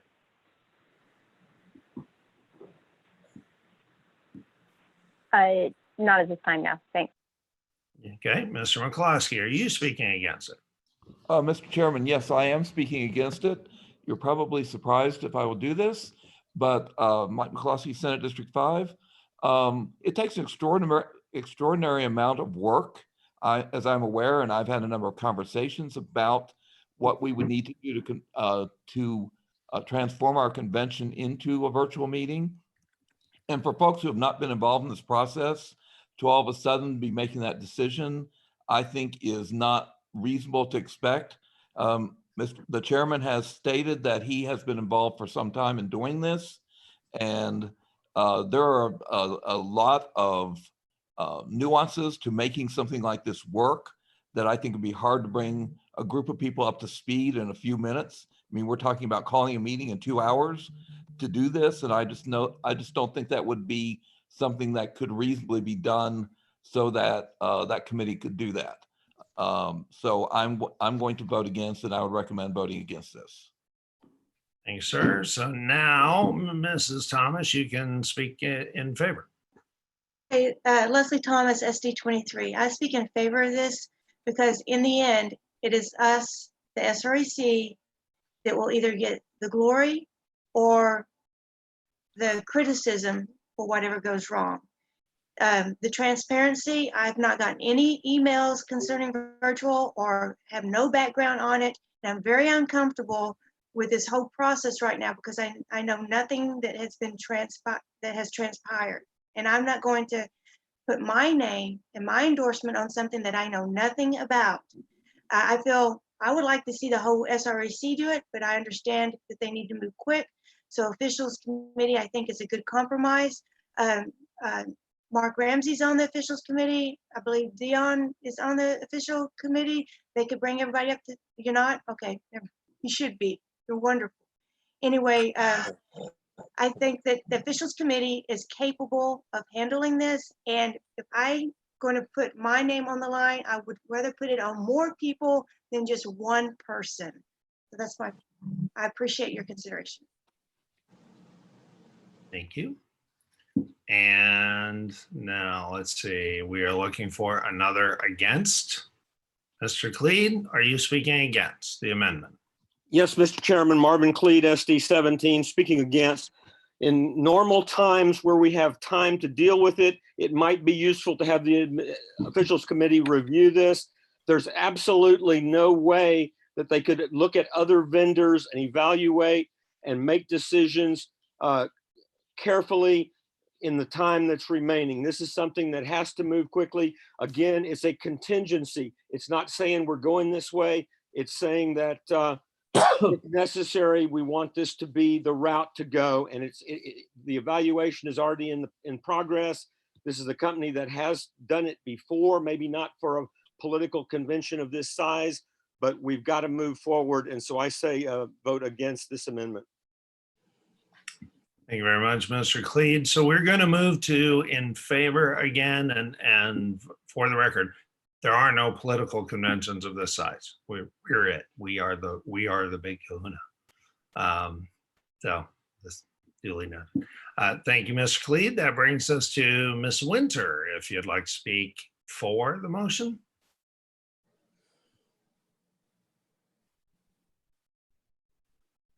You're on mute, Ms. Winter, if you'd like to speak in favor of the motion. There, I got it. There we go. Yes, I'm speaking for changing it to the officials committee. We elected them by the body. The SREC are the ones who make the decisions for the party, and I think they're a good representation of us. I know that in an emergency situation, we have to make quick decisions, but I would feel much more comfortable with that committee, that officials committee making the decision versus one person. Thank you. Thank you. And again, the recommendation was actually done by a team of people, not by one person, but duly noted, different team of people. Could you tell us? Different team of people. But just a couple of people had said that, so I wanted to correct the record on that. Well, I would want to know who the people are. I mean, that would be. I named them. It was Dave Gephardt and Dion Stearns. I named the committee in the opening to the meeting. I don't know if you missed that. Sorry. Is that the work group? Yeah. Is that the work? Yeah, weeks ago. Yes. Ms. Wise. So only thing I'd like to add, I think some of this is covered by item number 2 on here. I think we do have a bit of a check there where the SREC will be able to chime in related to this issue. So I'd just like to point that out, and I'm speaking against this amendment. Understood. So that's 3, 4, and 3 against. Mr. Dunning, are you speaking in favor of the motion? I'm speaking against. Okay. Mr. West, are you speaking in favor of the motion? Yes, sir, Mr. Chairman. I'm speaking in favor of the motion. Again, to have, I understand the working group did an excellent job putting things together. However, we're beta testing it, and this is the rest of the SREC is finding out about the contingency plan. It would have been helpful to have some bit of knowledge to go forward. and I'm not too sure what their abilities are on it. So I'm speaking for the fact that the officials committee should be making these decisions along with you to also give you cover. Thanks, sir. So that's 4 in favor. Mr. Dunning against? Thank you, Mr. Chairman. Randy Dunning, SD 16. I rise to speak against this amendment for several reasons. The first reason is to do things speedily and expeditiously, and to use the word officials committee in the same breath, with all due respect to the excellent members of that excellent committee. It's still a committee, and by nature, it is an intrinsically slower way of operating. We are talking about a 1-week time window here. The reason you even have an executive in any governmental body, according to our system of government, is so the executive can make quick decisions in emergency situations, which is what we have. Secondly, as has been noted, there was a committee made up of members of this committee, of this whole SREC, who have given input and research into this over a number of weeks. This is not a snap decision. This is a well-considered, long-considered planned decision. There is not time to actually, in my belief, actually execute a contract to get a new system from a different vendor in the amount of time that we have before this convention starts. So I think, though I appreciate the principle of broadening out oversight, I think this is one case where broadening out oversight indeed does more harm than good. And so I would urge the body to vote against this amendment. Thank you. That gives us 4 in favor, 4 against. And again, for anyone who missed that section of my opening, the working group was led by Dion Starnes. Other members were Mark Ramsey, Dave Gebhardt, Kyle Watley, and Chris Howe.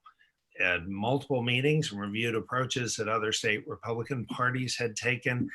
There were very few examples that met our needs and gave priority to debate and delegate rights.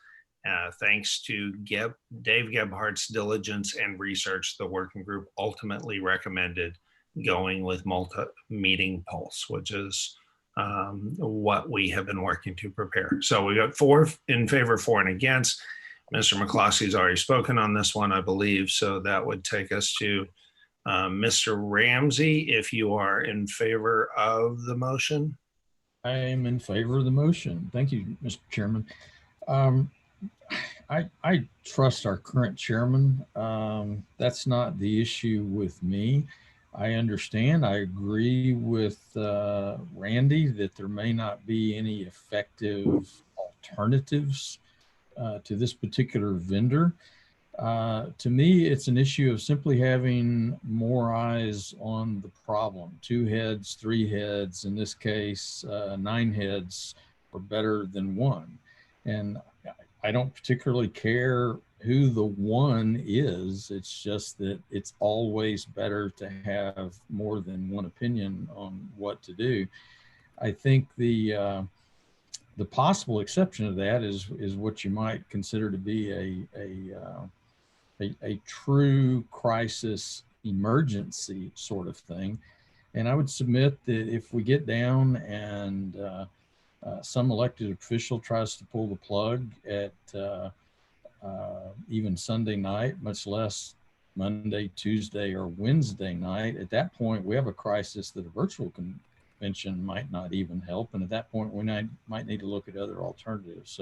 So purely in the sense that we need to spread out this decision and responsibility, I think we can do that very, very quickly, is the reason I support this amendment. Thank you. You're here. Okay, so that's 5 in favor. We have room for 1 more against if anyone would like to speak against. Ms. Glover, you've already spoken on this one. Ms. Wright? Thank you, Mr. Chairman. I've just got a point of information or inquiry. I may be confusing these amendments, so my apologies to the body if I am. I thought we already voted on or considered something, perhaps in the meeting the other night, perhaps the meeting before, that gave the chairman the final authority to make this decision. Am I missing something? Stand at ease for just a moment. Mr. Chairman, I can answer that. Certainly. Those rule changes were concerning county and SD conventions. It gave the chairman of those conventions that authority. Thank you, my mistake. Thank you. Temporary chairman. Thank you. Great. We are looking for one last against, if there is one last against. So Mrs. McDonald or Mr. Branch or Mr. Edwards, in that order, if you have not already spoken on this motion. I have a point of information or inquiry. What is the cost of going to a virtual convention compared of keeping us in person? It is substantially less expensive, but that has not ever played a part in our decision. So how much money will we lose by canceling an in-person convention? It varies depending on the conditions under which that's canceled. And that will, because of the vote we had, that'll only be canceled if it is out of our hands, if it's an emergency. And we have already frankly contracted for the online backup as well, because we had to be able to do preparations in time. So this discussion of how to implement a backup is not germane to how much the in-person costs. May I have a point of inquiry, Chairman? Hang on just a second. Let me double check something. Yes, go ahead. Joe Glover, SD12. Chairman, in the case of cutting over to the external virtual group, what provisions have been made for transport and integration of delegate credential data, including any that may have checked in, as well as committee meeting artifacts, such as legislative and platform submissions and any work that may have been conducted? Mr. Chairman? Yeah, ma'am, that is not germane to the question of whether the officials committee makes a decision of please, folks, we will not get through this if we don't say germane to the topic at hand. We are looking to hear if there is a fifth against, and Mr. Edwards indicates that he does, but Mr. Branch was just ahead of you. Mr. Branch, are you the fifth against? Yes, sir. I just have one point of inquiry first. Okay. How long has the team been working on this process? Well, the working group met weeks ago to make sure that we knew which way to go if we had to. Then for several weeks is in Texas. And so we were all hopeful that we would not have to do more on this. Then when just 10 days ago, it became obvious that we were going to have to work again. We jumped right back on it and moved forward with the recommendation they had already made for the selected vendor. We contracted with that vendor and we began work on preparing for the backup emergency plan if we had to. Thank you. So the answer is both weeks ago and 10 days ago. Now, you are the last against. Yes, sir. Mr. Yes, sir. Chairman, can we call the question?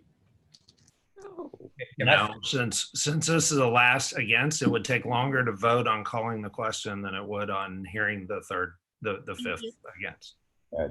So thank you, Mr. Chairman. I'm going to speak against this. I think that we've had plenty of time. You've taken plenty of counsel to make a good, wise decision. And I believe that you've already, as you said, you've already started the contract process with a specific vendor.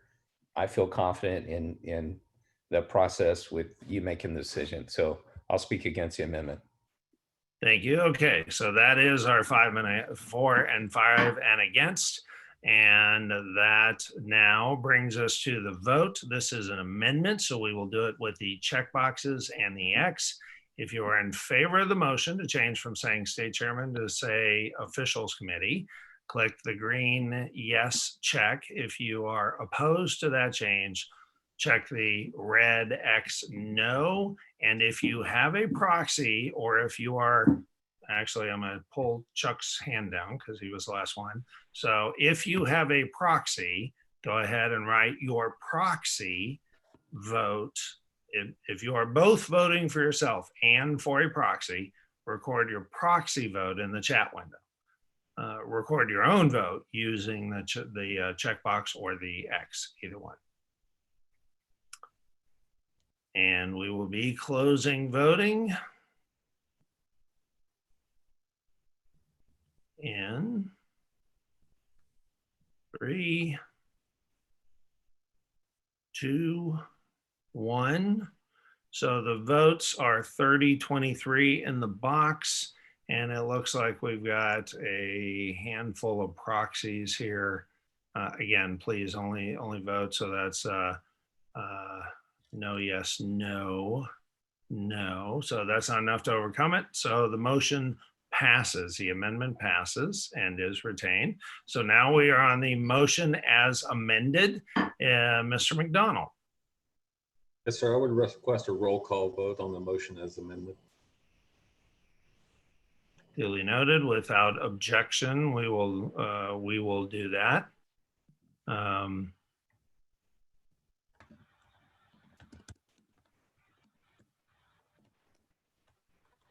Yeah, and that did occur to me. So now that Mr. McDonald, you made a motion to require that decision be done by the officials committee. The standard required notice for such a decision from the officials committee is 48 hours notice. We may very well not have 48 hours. So we will need an amendment in here to reduce the amount of time necessary to give the notice to the officials committee to have them make that decision you just decided they should make.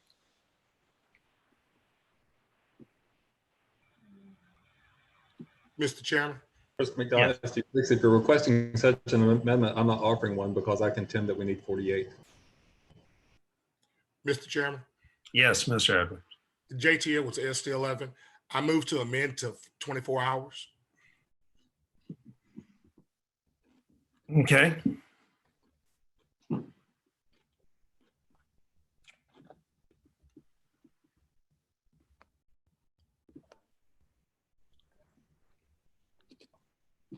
Second. So we got a motion and a second to amend to 24 hours. Yes, sir. Yes, sir. And the reason being, because of the situation, as my colleagues have discussed before, we're in an emergency situation with a lot of unknown unknowns. And it, as being a member of the officials committee, I know that, especially having past experience, we're going to need to be flexible. So we need to be able to respond. I think 24 hours is reasonable. I would desire a little bit less given the ever-changing conditions on the ground, but I think 24 hours is reasonable for me and my members. And So again, to just game this out, a shutdown order comes down on Wednesday afternoon. We will wait 24 hours or 48 hours for the officials committee to decide what platform for us to use, meaning that we will be a day and a half late in opening our convention.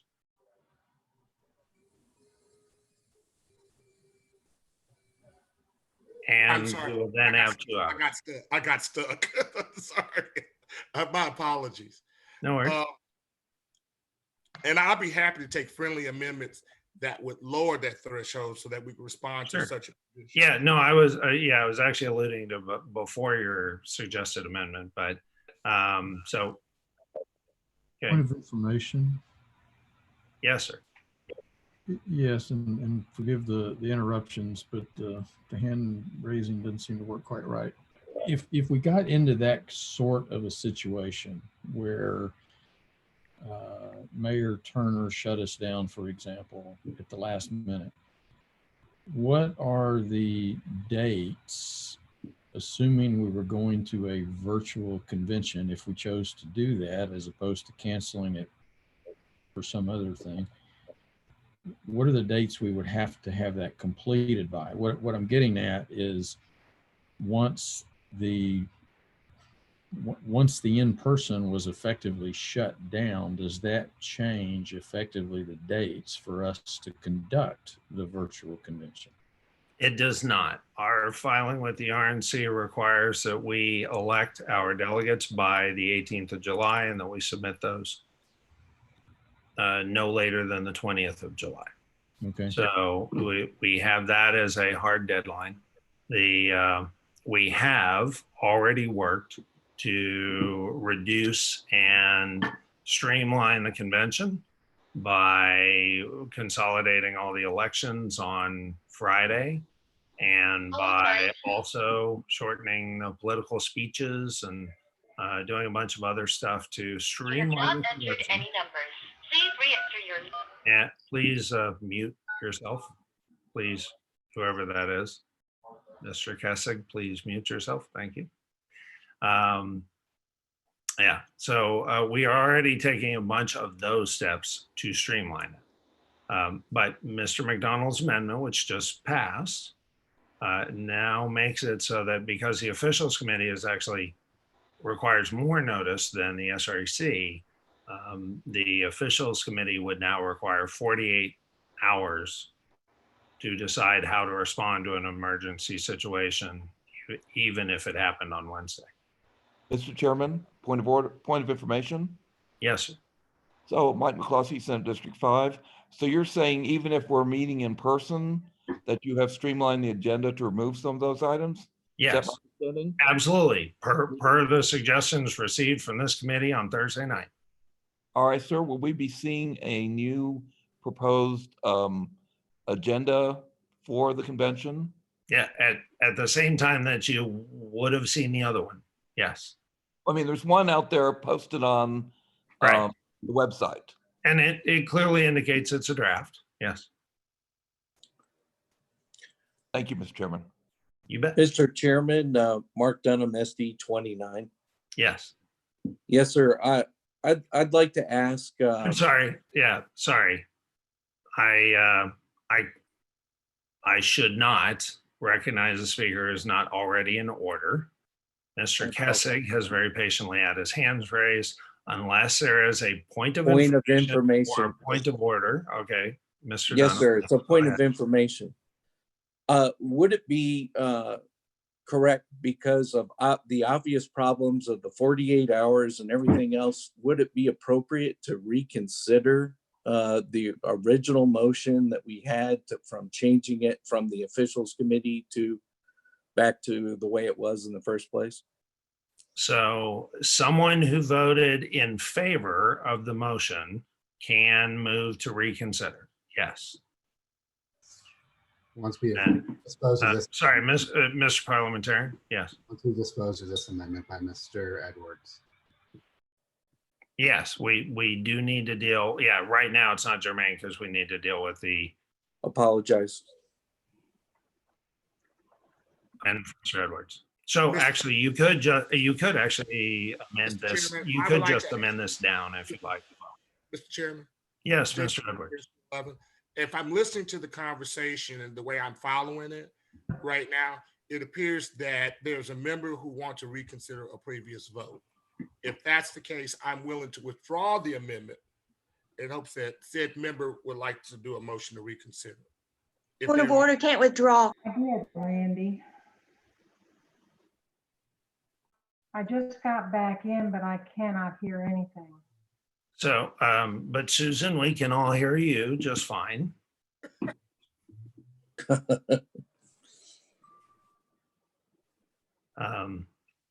Okay, so Mr. Edwards offered to withdraw his amendment. Ms. Thomas indicated that that's not allowed.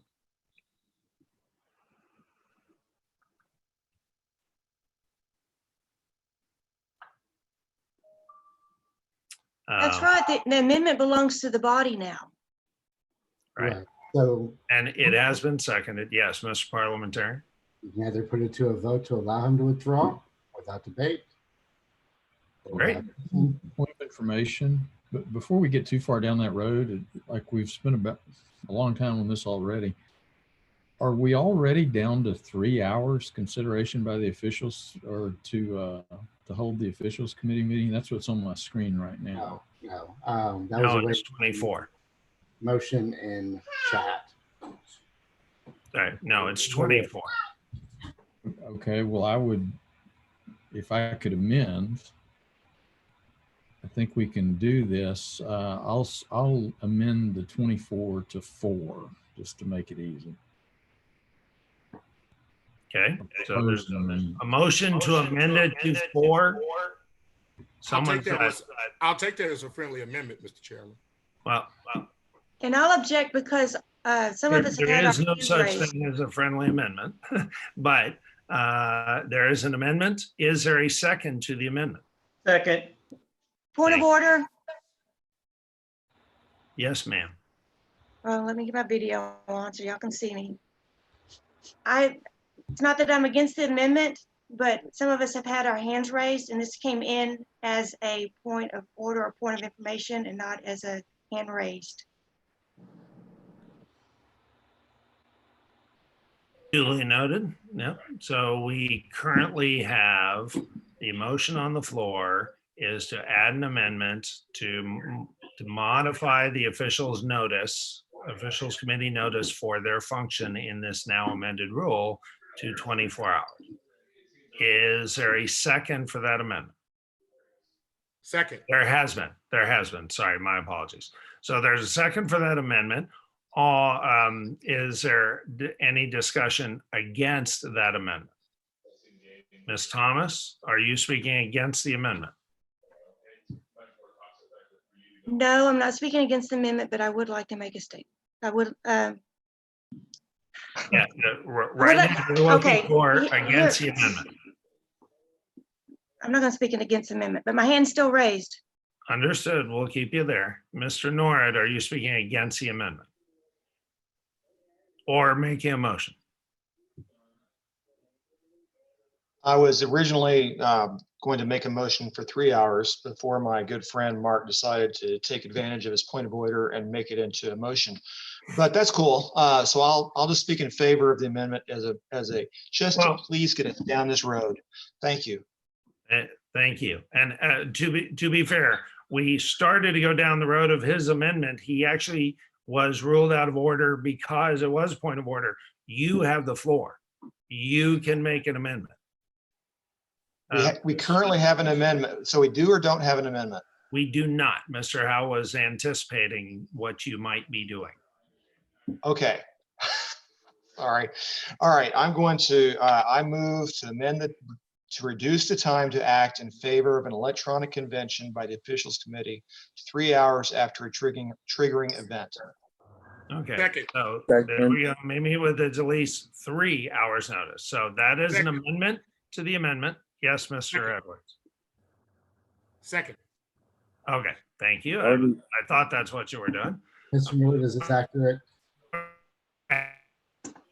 So we have a motion and a second on 3 hours instead of 24. Is there any, Mr. Nord, would you like to speak in favor of your motion, your amendment? I think that it's fine. Yeah, yes, please. Thank you. I think it's fine to have more transparency if people want to have that and they don't think that what they're getting is sufficient. I think that 3 hours should be enough time. I understand and I assume that our management is going to be acting behind the scenes and doing doing things that would not get us in the trouble. I could use some water with ice. I would like some water with ice as well. Just while you're at it, throw some tequila in there. I don't know, something. Anyway, so anything to get us down the road. This is all an emergency issue anyway, which we can hope and pray it doesn't happen. Thank you. Thank you very much. Do we have anybody speaking against the motion? Anyone speaking against the motion? Okay, seeing, well, Mr. Cleed, you have your hand raised. Are you speaking against the motion? You're on mute. No, Mr. Chairman. I have a motion to reconsider the previous vote. Okay, understood. Thank you. You'll be second up right after Ms. Thomas. Okay, so seeing no further discussion on this motion, all in favor of the amendment to amend from 24 hours to 3 hours, please indicate yes with the checkbox or no with the X. We're at X. If you are carrying a proxy and you need to be able to vote twice, you can do one with your checkbox or X, and you can also enter the proxy in the chat box. And we are going to close voting in 3, 2, and 1. Voting is closed. The motion passes 44-5 in the checkboxes, plus several yeses in the chat. So that 3 hours amendments passed. And now we are on the specification as amended. The officials committee notice is at 3 hours. So seeing no discussion, all in favor of this. Mr. Cleed, you were talking about the previous motion. If you don't mind, I'll call on you right after this. All in favor of this amendment as amended, the officials committee may meet with at least 3 hours notice in order to choose the electronic meeting services, the addition of that item number 3. All in favor, click on the green yes. All opposed, click on the red no. And again, if you have a proxy, please indicate your proxy there. And Mr. Cleed, go ahead and type your vote in there if you'd like as well in chat, so that you don't end up pulling your hand down accidentally. Okay, we've got some yeses in there, and voting is going to close in 3, 2, and 1, and the vote is 45-4, 47-4 in the box, and several yeses in the chat. So that passes. So now, Mr. Cleed, you have the floor. Mr. Chairman, Mark Cleed, SD 17. I would like to make a motion to reconsider the previous amendment that was adding officials committee. I was having trouble typing and inadvertently had one of my votes on the yes side that I didn't mean to. So I think I could be eligible to move to reconsider. Second. Okay, so we have a motion to reconsider. We have a second. Mr. Cleed assures us he was on the winning side, the prevailing side of the original motion. So then that would remove the designation of, that it be the officials committee. That would also negate the need for item number 3.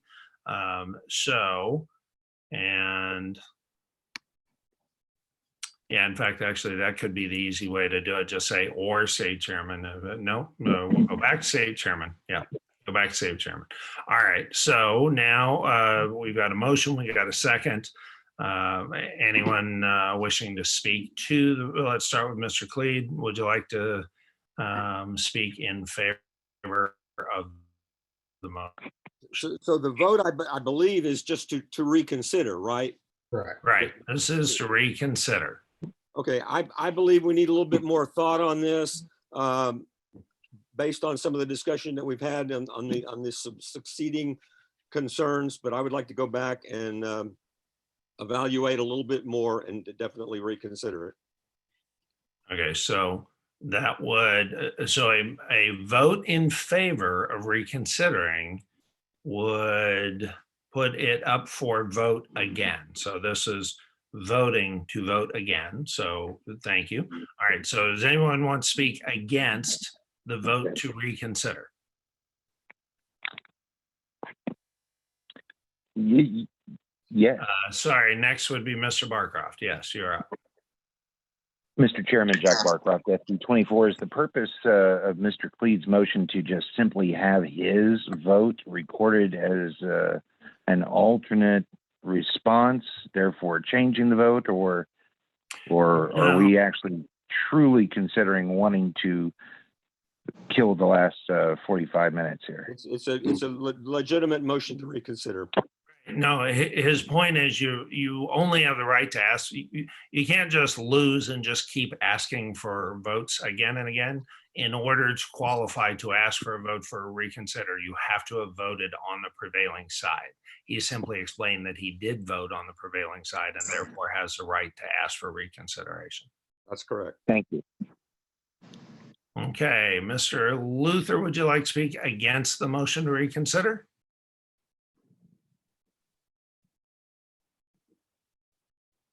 No, okay. Yeah,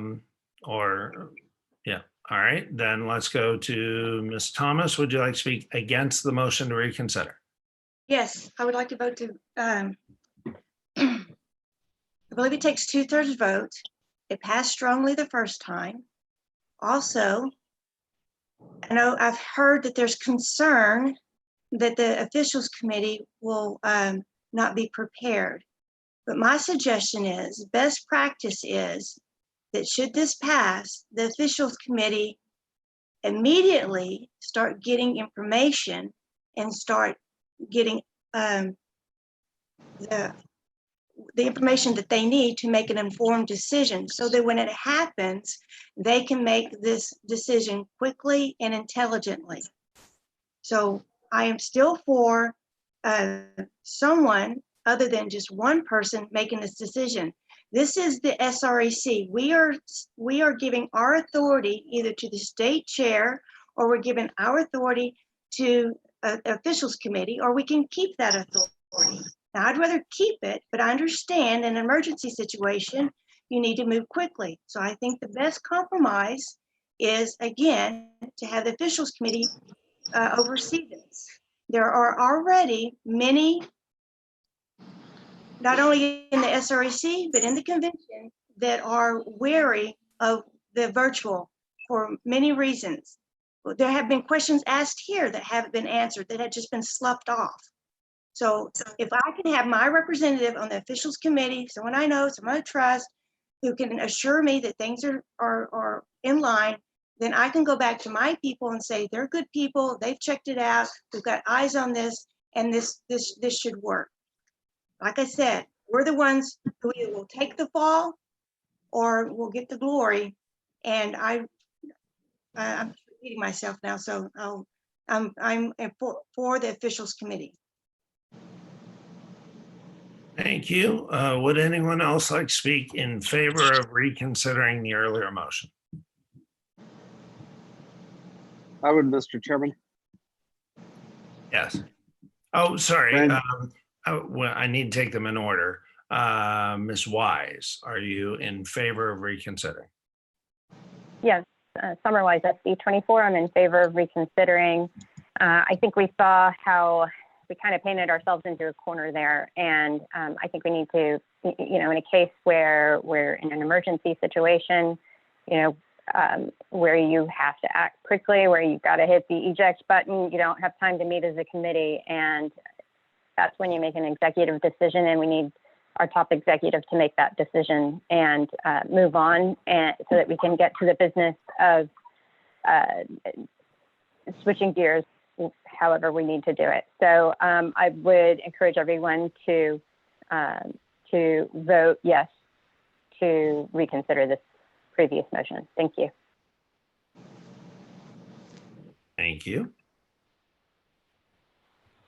All right, let's see. Mr. Ramsey, are you speaking against the motion to reconsider? I am. I think we've got a workable compromise, and with what I said earlier about more people thinking about this, the better, especially in a crisis, and especially when the people we're talking about pretty well understand the issues. I think it just adds an extra level of transparency to leave it the way we've got it. So yes, I'll be voting against the motion to reconsider. Thank you. Thank you. Anyone, let's see, Ms. Stannard, are you speaking in favor of the motion to reconsider? No, I am not. Okay, Ms. Wilson, are you? Are you speaking in favor of the motion to reconsider? No, I'm not. Mr. Dunning, are you? Yes, I am. Okay. Randy Dunning, SD 16. We're in a classic transparency versus agility problem here. So we have to look at the tactical situation on the ground. And then what's on the ground is we're talking about a situation which could happen at the last possible minute. We're talking about a hostile and adversarial act by someone in the opposite party trying to throw a wrench into our convention.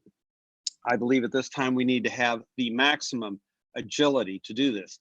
And maximum agility and committees are incompatible. That is why you have executive authority. And I think in this case, when we're talking about a couple of days, where once again, there is no time for yet to find another thing that can handle something our size that has already been examined and studied by a study committee, I think we're throwing in an unnecessary delay with the noticing requirements of a committee, whether it be 3 hours or 2 days. The problem is still the same. We are throwing an unnecessary delay into implementing something that's going to be a high stress event if it happens at all. So therefore, I strongly encourage this body to reconsider and go back to the original wording of party chairman. But we can't do that unless we reconsider. And I believe the vote for reconsideration is entirely appropriate. And I urge the body to reconsider. Thank you. We've got a total lack of decorum in the chat. And so we're going to shut that down. And we can go to, let's see, that was in favor. So we are looking for, let's see, Ms. Wilson, our calling you. Mr. Bryant, you are against, if you are next up, if you are speaking against. Chairman, I was against, and you've already. Oh, right. Sorry. Yes, you are in fact next up. This Gail Stanart, SD 15. I think that what we have written is appropriate, and we've deliberated on it.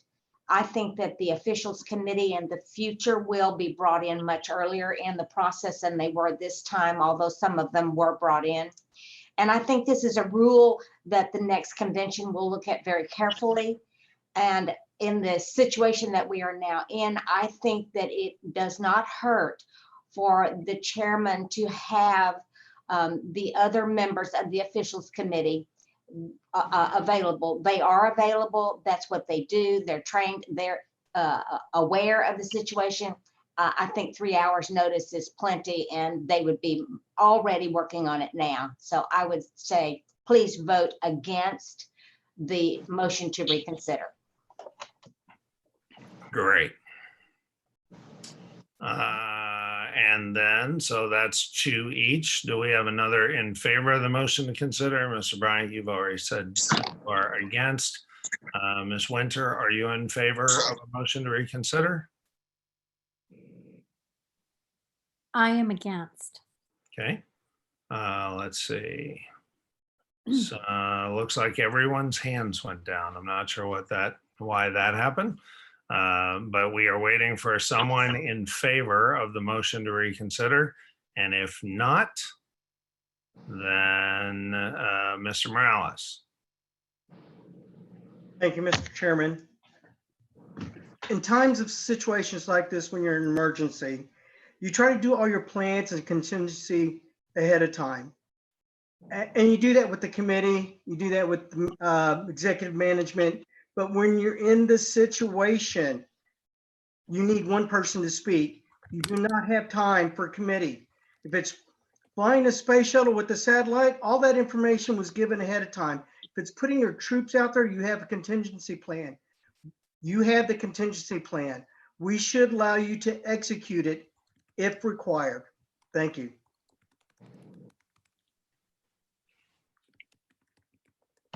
Thank you, sir. Mrs. Winter. I had a point of inquiry. Yes, ma'am. I wanted to know, so to help you make these decisions, if it does default to you, who has been investigating all this and advising you?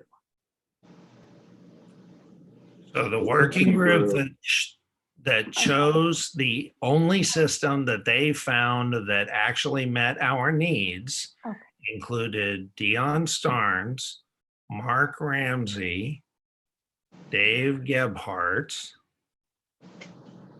Kyle Watley, and Chris Howe.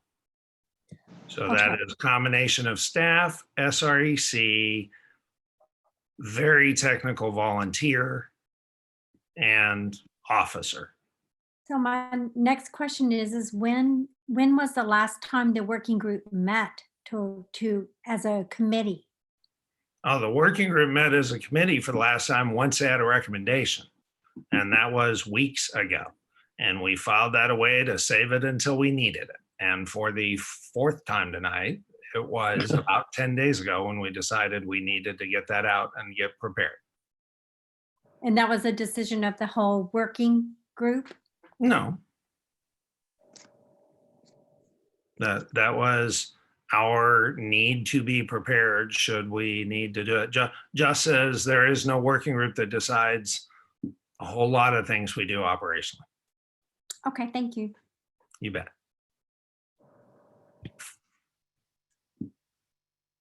Okay, so now that brings us to, Mr. Morales already spoke on this issue. Mr. Branch, do you have, let's see, we've already had 3 for, 3 against. Are you speaking in favor of the motion to reconsider? Well, I've got a point of inquiry. It seems like there may be some confusion on this, and maybe it's me that's confused. But Sure. are we just voting to reconsider voting on the notice time, amount of notice? That's it, right? Yeah, we are reconsidering whether or not, we are voting on whether or not to reconsider changing from chairman to officials committee. Okay. All right. I would vote in favor of reconsidering that. Again, I think that we've done our due diligence. We need to move forward. We need to go ahead and execute as quickly as possible and give you the opportunity to be able to do this. Thank you.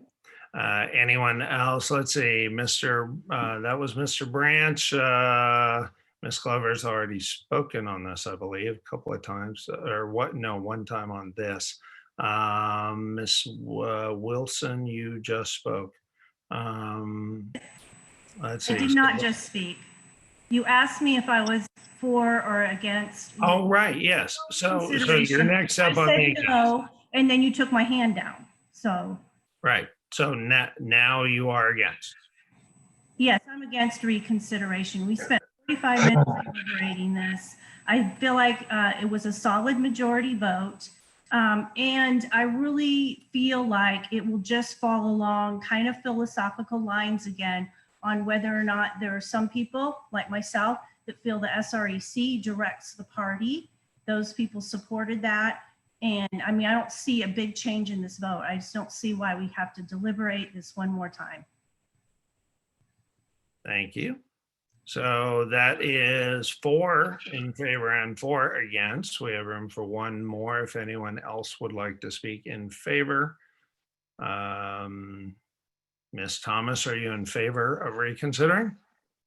I actually have a point of inquiry. The chat is down. I understand that there were some decorum issues, but the majority, like 99% of us were behaving ourselves, shouldn't be treated like children. So maybe you can just censor the ones that were having the issue. So chat to everyone was being used in the same way that would be used in we are trying to replicate an in-person meeting. At an in-person meeting, only one person is allowed to address the body at a time.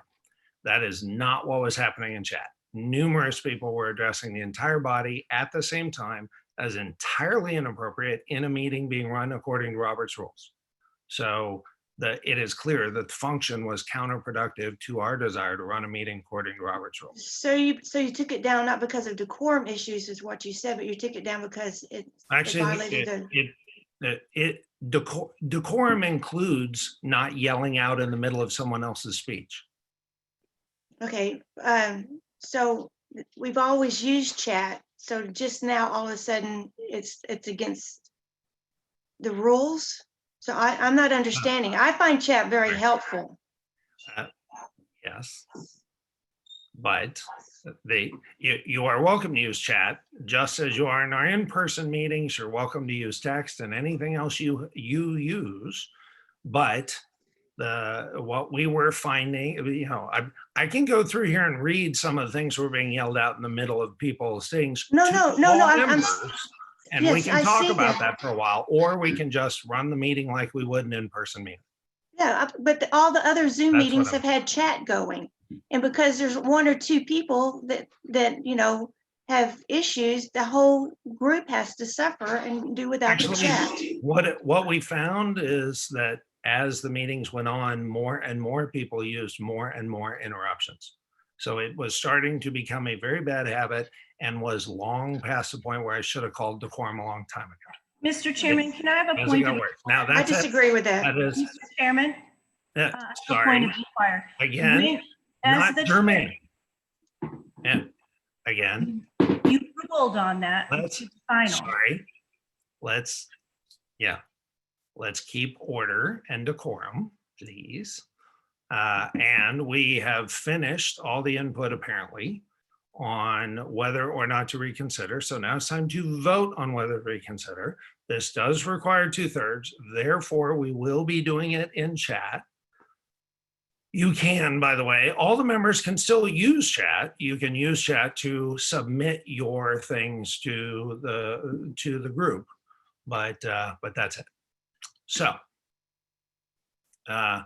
actually, we will take your votes in order. So when I call your SD, please register your vote. And if you have a proxy as well, register your proxy as well. So we are on the vote to reconsider. This is whether or not to reconsider. So, Mr. Chairman, I'm sorry to interrupt. Point of information, when we're doing our vote on chat, who are we responding to? Everyone? Because I just saw your name on there just now. yeah, you are responding to the hosts, which include all of staff. The same people would get the recorded votes in an in-person. Well, I saw James Dickey. I'm going to respond to James Dickey. You can, but actually, if you go up to the top, you should see host. Okay, thanks. You bet. A point of information, Mr. Chairman. Yes. Chris McDonald, SD6. Why are we not going to use the yes or no checkbox for this vote to reconsider? Because it requires 2/3. And would that not work in that function? Well, yeah, actually it would. So let's do that. Let's use the yes or no function. Chairman, The only person that can see the votes are you. Mr. Chairman, motion to consider is majority vote. Is it a motion to reconsider? Yes. Okay, excellent. Great. Thank you for the correction. So we are now going to the yes and no. So the yes and no box, and this is to reconsider the switch from chairman to officials committee.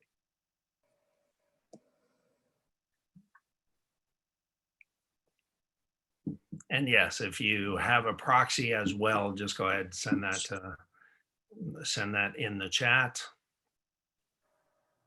Oh, let's see. Yep, we got a couple of proxy votes. We are going on. I'm going to close the voting in 3, 2, and 1. So the vote in the signals is 24 to 29. So 24 in favor, 29 against on the yes, no marks. And then let's see what we got in the proxies. We've got 1, 2, 3 yeses and a no. The motion fails. So we will not be reconsidering. So now we are on the motion as amended. From Chris McDonald, SD6, reminder, we request a roll call vote on the final amendment. Right. Thank you for the reminder. Without objection, we'll do a roll call vote on this as amended. Okay, hearing none. We will do a roll call vote. Mr. McCloskey, do you have a motion or in favor or against the motion as amended? My motion, Mr. Chairman, is to call the question. Okay, we have a motion to call the question on the motion as amended. Is there a second?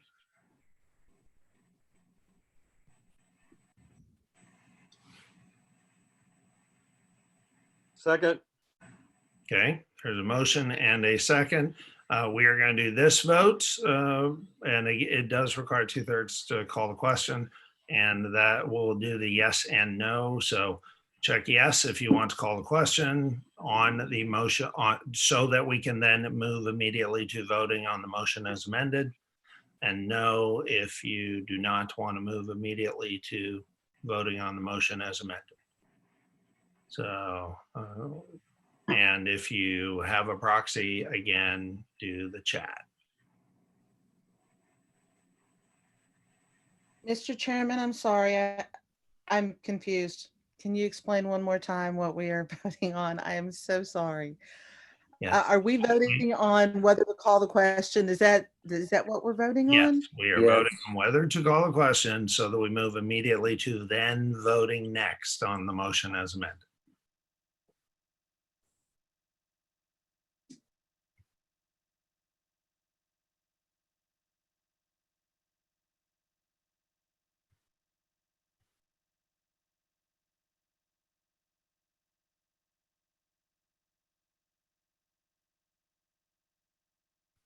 Okay, voting will close in 3, 2, 1, and the vote is 46-4. So the motion carries. Call the question.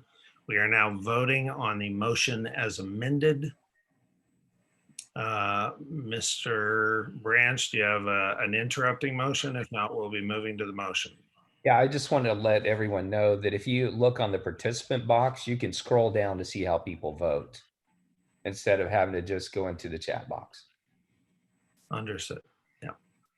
Okay. Now we are voting on the motion as 3 times amended. And as shown on your screen, this is going to be a record vote. So we are going to do it in chat. If you will send, hang on, let me put a flag in here to indicate. Mr. Chairman. Mr. Chairman, point of information. Yes. Carlos Cisco, D21. If we're going to do a roll call vote, can you make it so the chat is back to everyone so that we can all see the votes? Mr. Chairman, please. Actually, I was going to ask you to call it out.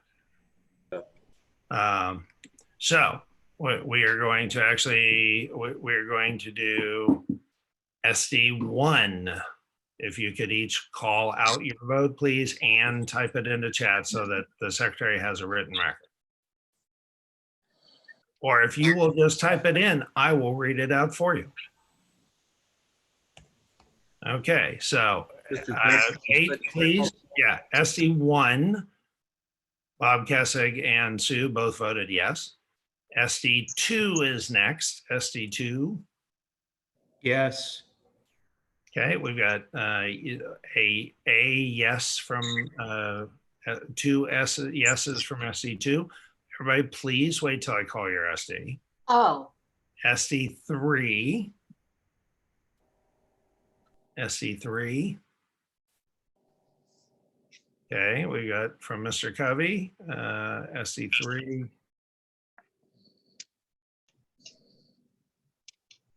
Okay, all right, SD4.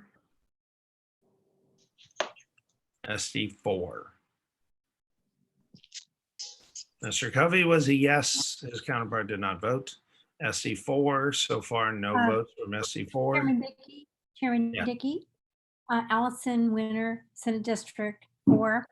I'm sorry, I'm a little confused. Could you please explain what this vote is for? Oh my God. You're voting on what's on the screen. Amending Rule 33 by adding Section E, Parts 1, 2, and 3, as noted on the screen. It is if the facility is not available for state convention and the general counsel of the SREC declares there is no reasonably viable legal remedy, and that then a state convention may be conducted through the use of electronic meeting services chosen by the officials committee. The convention will convene at the time and date previously selected by the SREC, so we're not changing the time or the date. And the chairman will send an email, if available, to each delegate and alternate. And if any temporary convention committees have already started, then the SREC shall meet at the call of the chairman, provided at least 2 hours notice have been given by email and text message. And then third, and during that meeting, the SREC may consider adopting or amending the temporary rules of the convention. And then third, the officials committee may meet with at least 3 hours notice in order to make the choice. So that is the vote. So Allison has recorded a no, and your counterparts from SC4, we're still on SC4. Mr. Be a no. McDonald says he No. Walter West SD4 would be a no. Okay.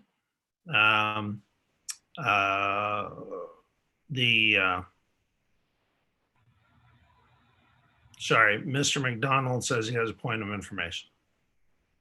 Chris McDonald, D6. Mr. Chairman, I was just clarifying that I was requesting a roll call vote that we would enter verbally because this is being live streamed and no one can see our chat in the live stream to my knowledge. Well, that's why I'm calling them all out. SC, as I've just been doing, we just finished calling out SC4. SC5 is up next. But yes, Mr. Flynn, if you'd care to take over from here and take out the rest of the roll call vote, I'd appreciate it. Yes, sir. Okay, SD5, Nita Davidson. Hearing no vote.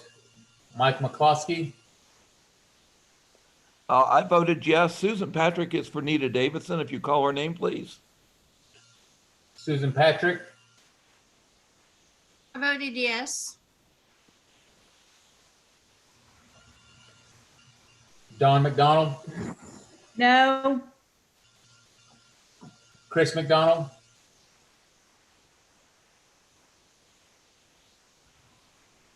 No. Mark Ramsey. Yes. Terry Wilson. Yes. Susan Fisher. Yes. Chuck Branch. Yes.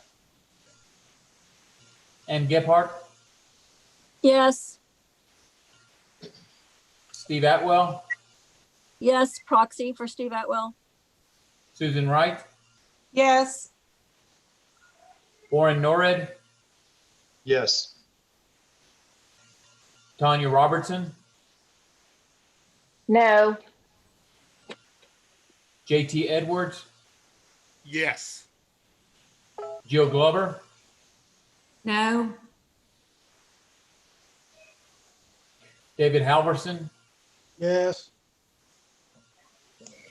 Don Elliott. Proxy Roy Morales. Yes. Yes, proxy. And for your And vote, yes, for me. Jen Duncan. Yes. Fernando Trevino. Yes. Gail Stannard.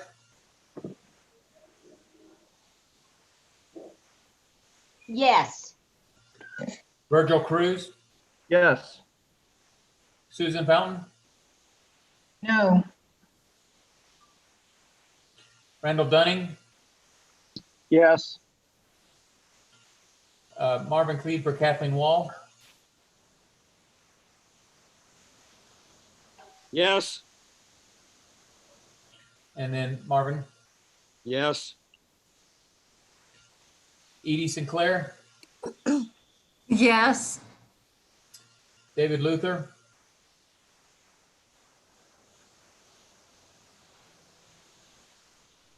How can I find it? Sue. Is that David? God. Okay. Marion Knowlton. Yeah. Robert Cassius. No. Hannah Scott is not here. Samuel Dalton. Yes. Carla Sisk. Yes. Terry Harper. Yes. Ashley Sellers. Greg Teal. Yes. Sam Bryant.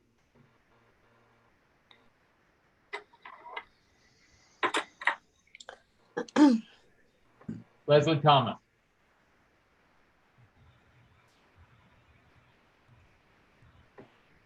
Pastor Stephen Brody. Voting no, and proxy for Pastor Broden, no. Okay. Summer Wise. Yes. Jack Barcroft. Yes. Linda Kenny, Yes. Mark DeRazio, Yes. Marion Stanko, Yes. Michael Rain, No.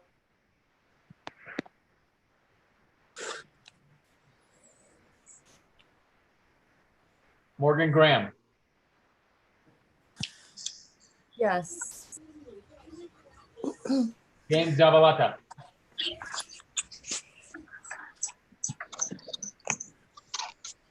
James Zavalata,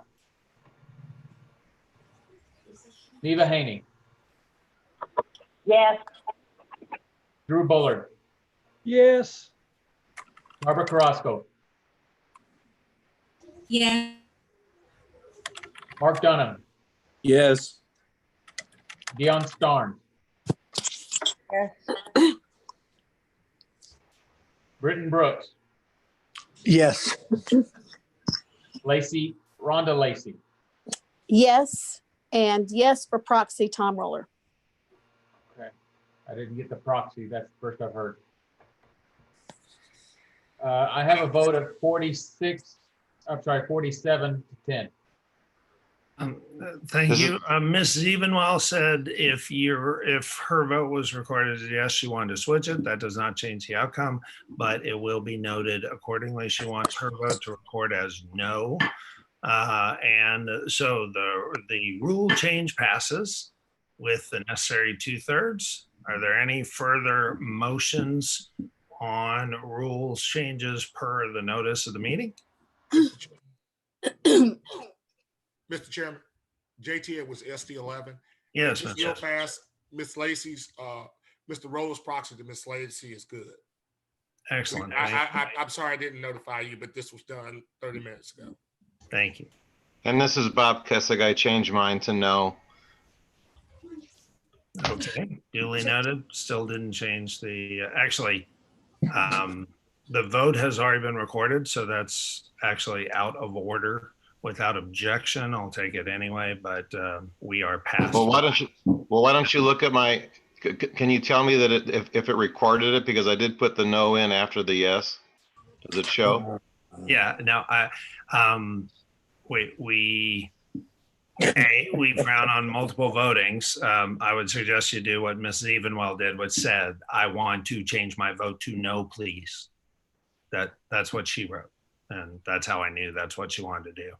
Otherwise, I just would have assumed that what you typed in there matched what you had said out loud earlier. Okay. Or what you had typed in previously. Okay, that makes the vote 45-12, and all the missing people that did not vote would not change the outcome. So that is it. You've got your majority. Understood. Thank you. All right. So so section E has now passed. And next up, it looks like we've got Ms. Glover. Yes, Mr. Chairman, I would move to reconsider our first vote about the virtual convention, because I did not realize we were voting on going with a virtual convention as backup. I thought we were just voting on 24 hours versus 48 hours. I second. It's West SD4. Okay, so we're going back up. Mr. Chairman, did they vote on the prevailing side? Yeah, I need you, Ms. Glover, to confirm that you did vote in favor of the motion the first time. I'm not sure how I voted, to be perfectly honest. Then actually you don't have standing to make the motion. Okay, wait. Let me think about that for a second. Then give me a second. I'm sorry, Ms. Glover, but I would have voted. Chairman, point of order. I would have voted to. Mr. Chairman, point of order. To change it to 24 from 48. Mr. Chairman, point of order. But I did not realize that was. Mr. Chairman, point of order. Virtual convention. Point of order. I did vote yes. Point of order. She has the floor.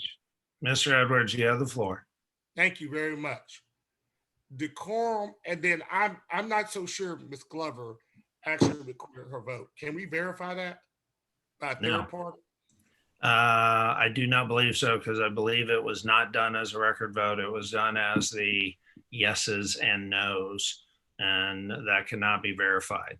So to I my am recollection. concerned. I'm concerned about someone moving to reconsider who initially could not confidently state that she had actually voted the way would be necessary to reconsider. Then Mr. West motioned a second could be the motion then? Well, We can, actually, so A, Mr. West wasn't recognized, and B, you can't speak for him and how he voted unless you guys are, in fact. But next up would be Ms. Wise. Ms. Wise. Summer Wise, SC24. I'd like to move to amend RPT Rule 14 by adding Section D as was noticed. Okay. Second. So we have a motion and a second. So this is to allow a delegate to appear by video conferencing for temporary committees, so that if committees so choose, they could hear from delegates remotely by video. So that's been moved per Ms. Wise, and it's been seconded. Ms. Wise, would you like to speak to it?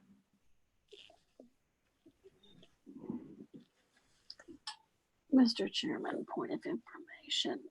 Yes, Ms. Lee. Oh, excuse me. Oh, no. Okay, thank you. No. I've got it. I've got it here. Thank you. Okay. Ms. Wise, would you like, you're on mute. Would you like to speak to your motion? If not, that's fine. Sorry. Sure. So now that we have a provision in place, and if we absolutely need it for moving to an electronic online convention, I think this is something that we would need to ensure that our delegates will have a voice when we are deliberating in committee meetings. This would allow people to be able to testify as needed in the different committees, and just ensure that we can, we're making this process as transparent and open and available to our delegates as we can. So I think that's really all that needs to be said. Thank you. Would anyone like to speak against? So I'm going to go in order. Ms. Winter, would you like to speak against?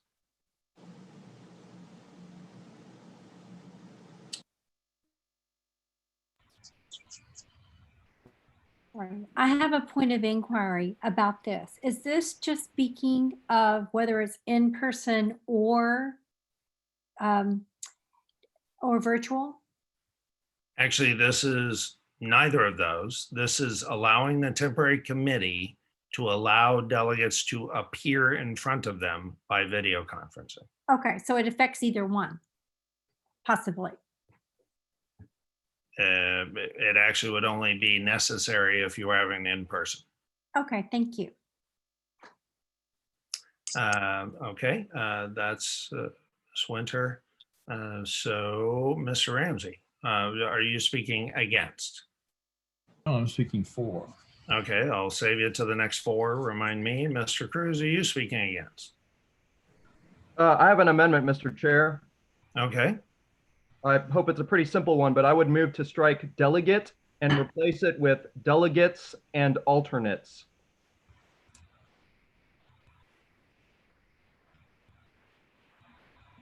Okay, does the screen appropriately reflect what you're recommending? Yes, it does, Mr. Chair.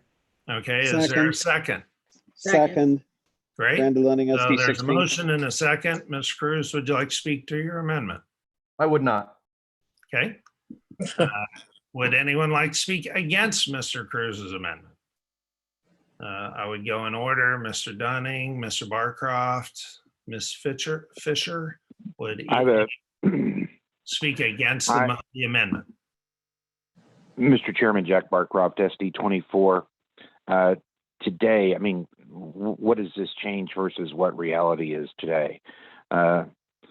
Aren't delegates the only ones addressing committees today?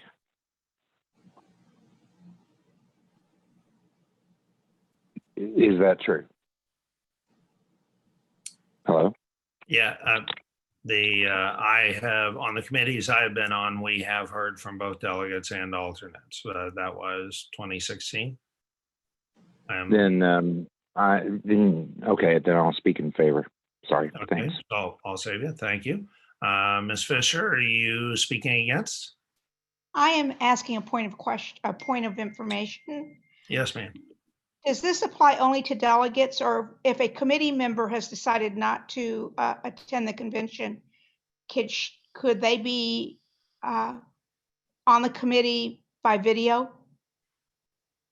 No, this only applies to addressing, appearing. Okay, so how would we actually committee member, a temporary committee member? Right, this is, so let me take a look. So are you suggesting a I could answer that more completely, Mr. Chairman. okay, please. The only thing that's noticed language does is allow for delegates or alternates to provide presentation. It does not allow for committee members to not be present.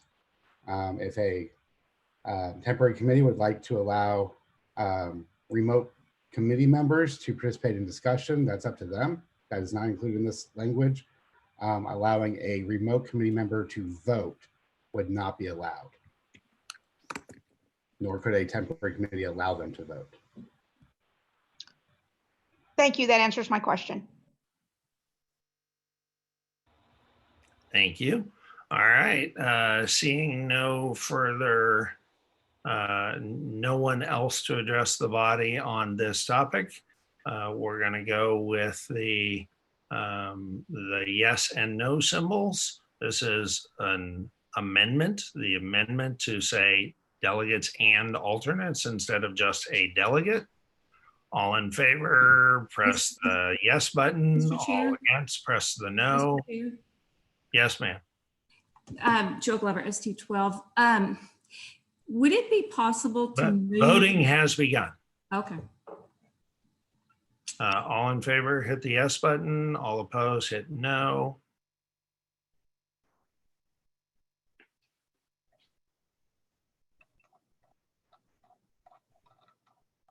Okay.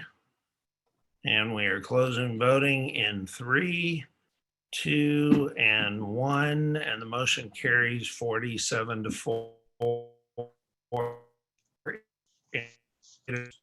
3 additional yeses in the chat box. So that's 50-1. Thank you. All right. So now that brings us to Ms. Glover. Yes, sir. I would like to move to recess until Monday, and we can reconvene to see the new system and how it would work. I second that, Mr. Chairman. West with SD4. So we have a motion to recess. Point Yes, of order.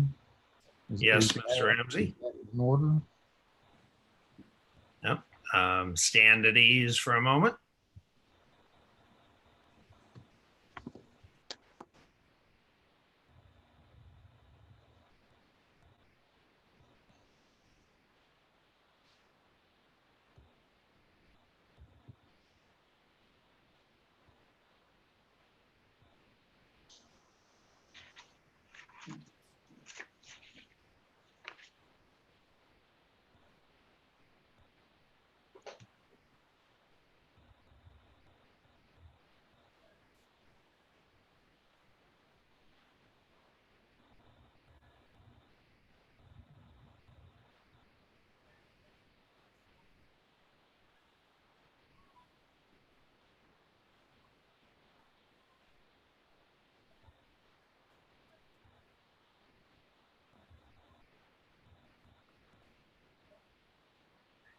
Happy birthday to you.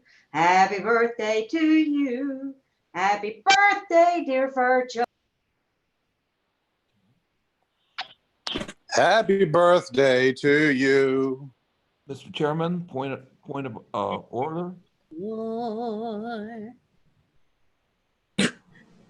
I was muted. Do they? That was good. Chairman? Actually, Gail, you have a better singing voice than we expected, but now you are muted unless somehow you're coming in a different way.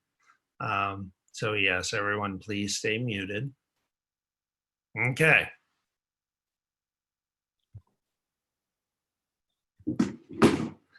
So back to Ms. Glover's motion to recess.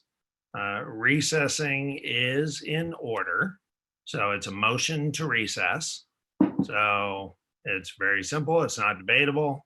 We have a motion to recess. There was a second.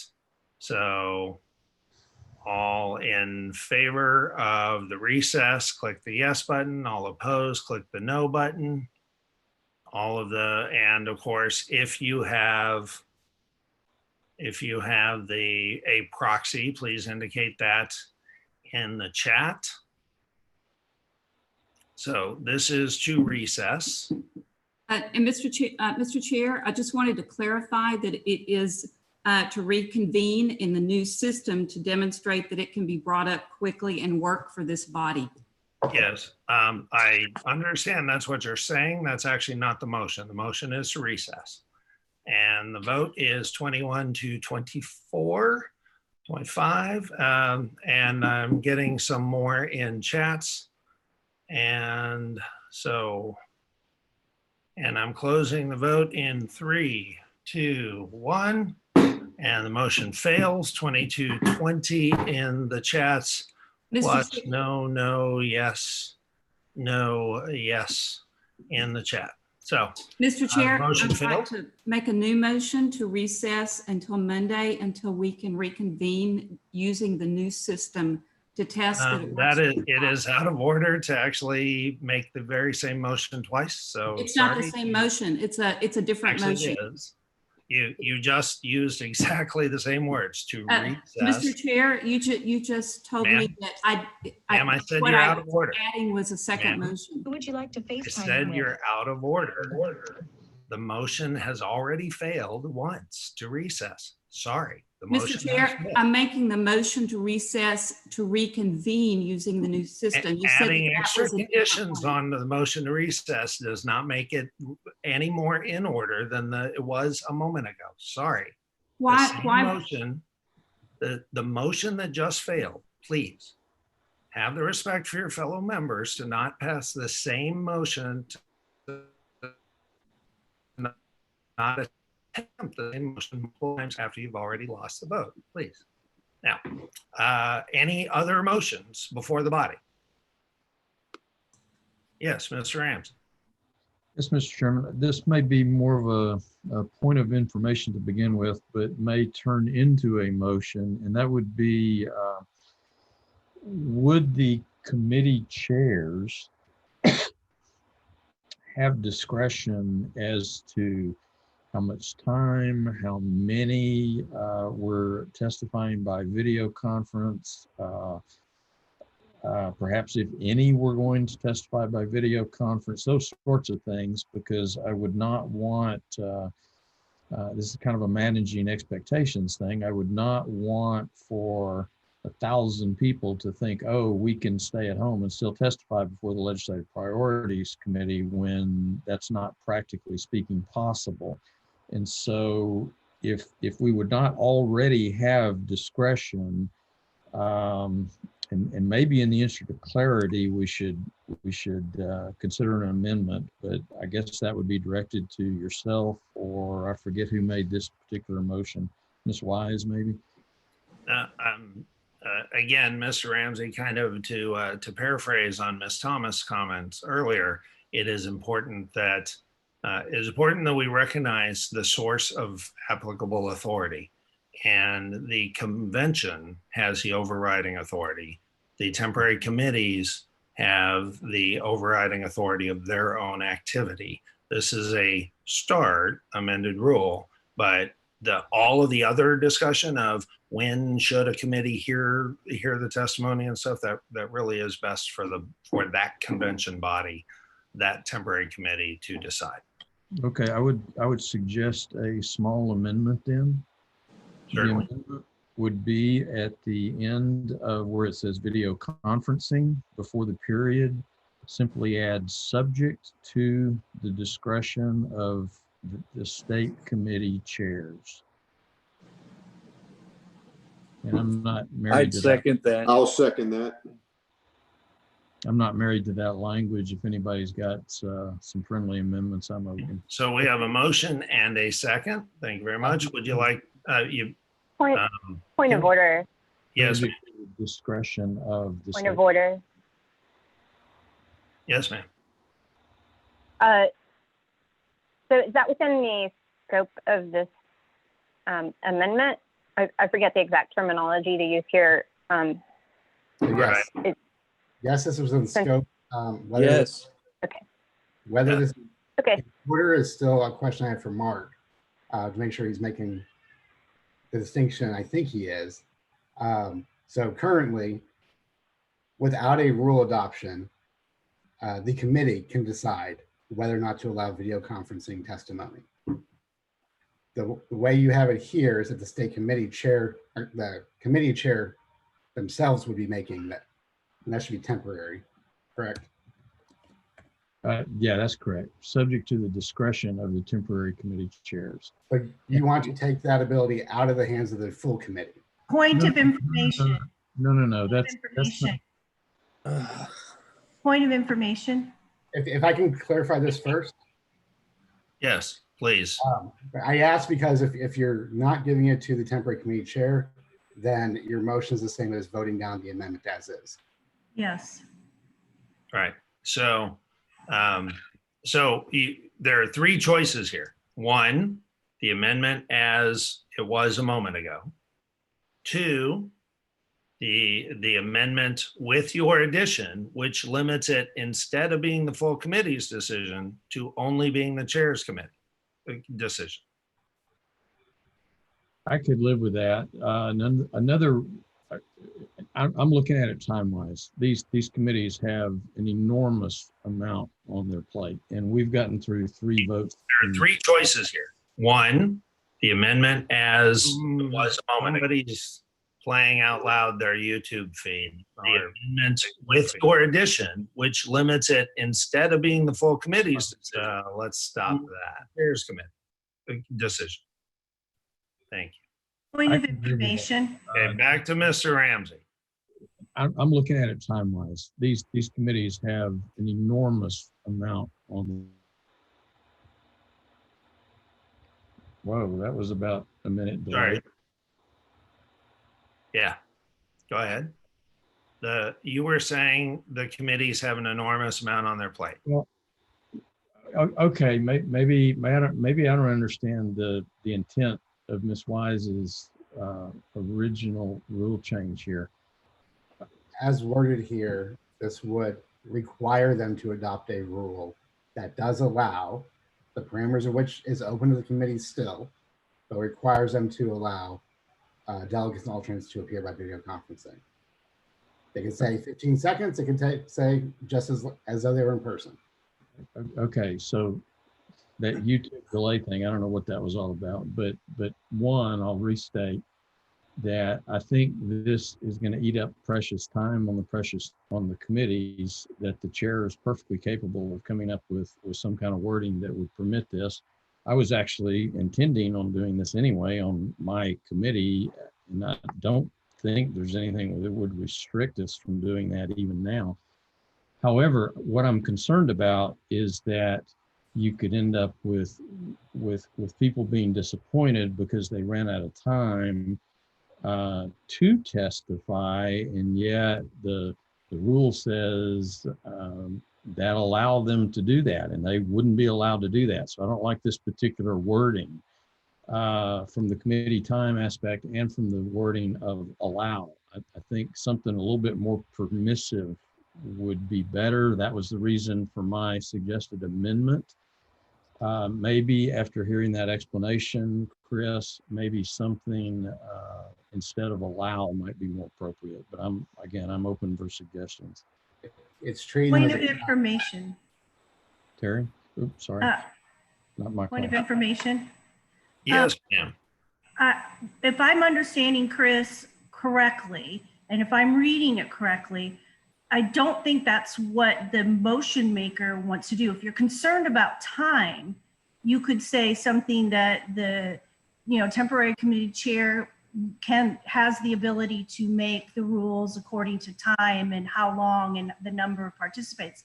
But how I read this here with your amendment, and correct me if I'm wrong, but it says that basically it's saying that whether you allow the video conference or not is subject to to that one person, to the chairman, not to the committee.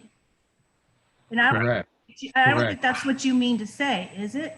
No, I actually do mean to say that because Okay.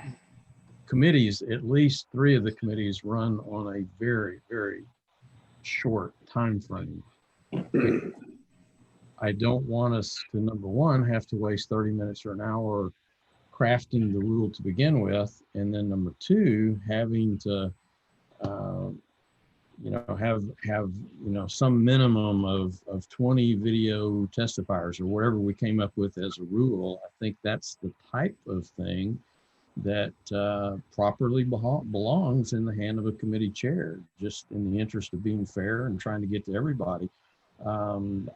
I have no doubt that all the committee chairs would open up to all the available time and testimony that's possible. But neither do we want this to turn into a so-called right that then people might complain about if they don't actually get through and their hand isn't in the list fast enough, that sort of thing.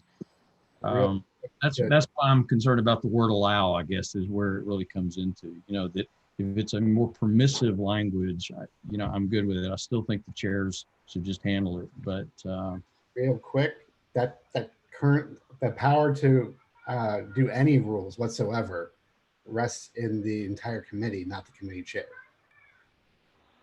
Mr. Understood. Chairman. I've done this before, Chris. Mr. Chairman. Sorry. Point of order. Are we in debate? Okay. Wait, what we were on was asking Mr. Ramsey to clarify his motion. He has. It is there. It's been seconded. He has spoken in favor, I believe. There was a clarifying question asked about it that went on a bit. Thank you. So now he's spoken in favor, so we will take an against, and Summer, Ms. Wise is the next one up. Or do you wish to speak against? No, Mr. Chair, I have something different. Sorry, Mr. McCloskey has a point of order. Yeah. Thank you, Mr. Chairman. I find the amendment to the motion to be contradictory to the motion. And just as a parliamentarian stated that where the power is located, I don't see where the amendment makes sense. Okay, but that's not a point of order, and so so, thank you. We are back on Ms. Wise speaking against the amendment. I don't have anything to speak on this amendment. I'm raising my hand for. Understood. Okay, keep your hand up. We'll go to Ms. Stanko. Are you speaking against the amendment? Yes, I'm speaking against the amendment. I think it doesn't make sense, and I propose bringing forward another amendment to change shall to may, and it will make sense then. Thanks. Let's see, Ms. Winter, are you speaking? Oh, Ms. Wise, are you speaking on this at all, or should we go to Ms. Winter? I'm not speaking on this at all. Okay, Ms. Winter, are you speaking in favor of this amendment?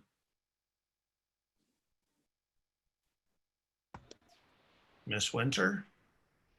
No, I'm not speaking on this amendment. Okay, Ms. Thomas, I'm are you speaking sorry. in favor of this amendment? I'm not speaking in favor or against this amendment. Okay, Ms. Wright, are you speaking in favor of this amendment? Mr. Chairman, Susan Wright, SD 10, I rise with a point of information. Yes, ma'am. I have gotten thoroughly confused, and my apologies to my colleagues and to you, Mr. Chairman, but is this rule not specifically to address our meeting in a virtual convention? Well, it actually would, this is only necessary for an in-person meeting. It allows them to hear from delegates. It actually requires them to allow some delegates and alternates to appear by video conferencing. This amendment that we are on limits that decision to the discretion of the temporary chair. Okay, thank you. Thank you.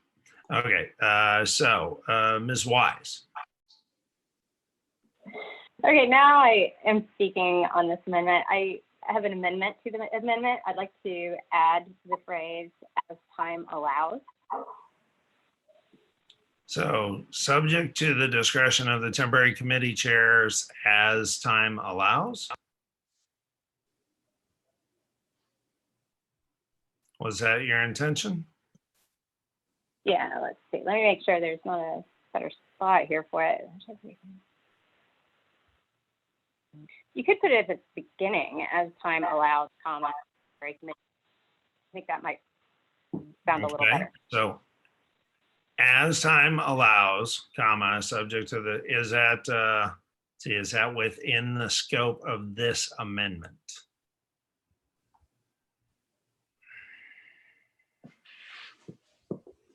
Not grammatically, at least. Yeah. Yeah, grammatically, it's outside of the scope of this amendment. I was talking about putting it at the, okay, at front, but that's,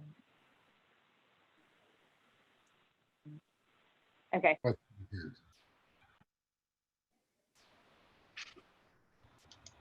Yeah, adding a clause to the beginning of it doesn't actually change it. So, so actually, I'm going to call that out of order at this time. And so, thank you. And so we've had 1 for, 1 against. Ms. Thomas, are you in favor of this amendment?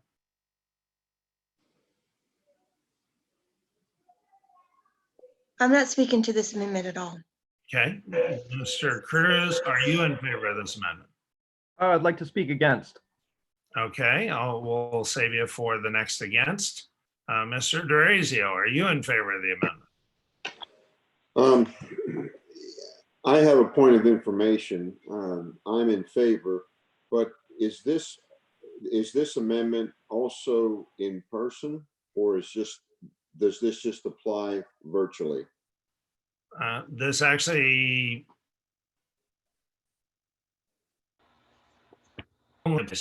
because if you were having a virtual committee meeting, everyone would be remote, and you wouldn't have to specify that people could be addressed remotely. Okay. Okay, then I would speak in favor of this amendment because I would like the chairman of each committee to be able to to set time limits in order for the committee to get their work done. It's going to, being the first time being virtual, if that's what happens, we're going to have a very distinct learning curve. It's going to be very steep. And so we're going to need to do things that we probably don't know that we're going to need to do. And so I would speak in favor of this amendment. Thank you.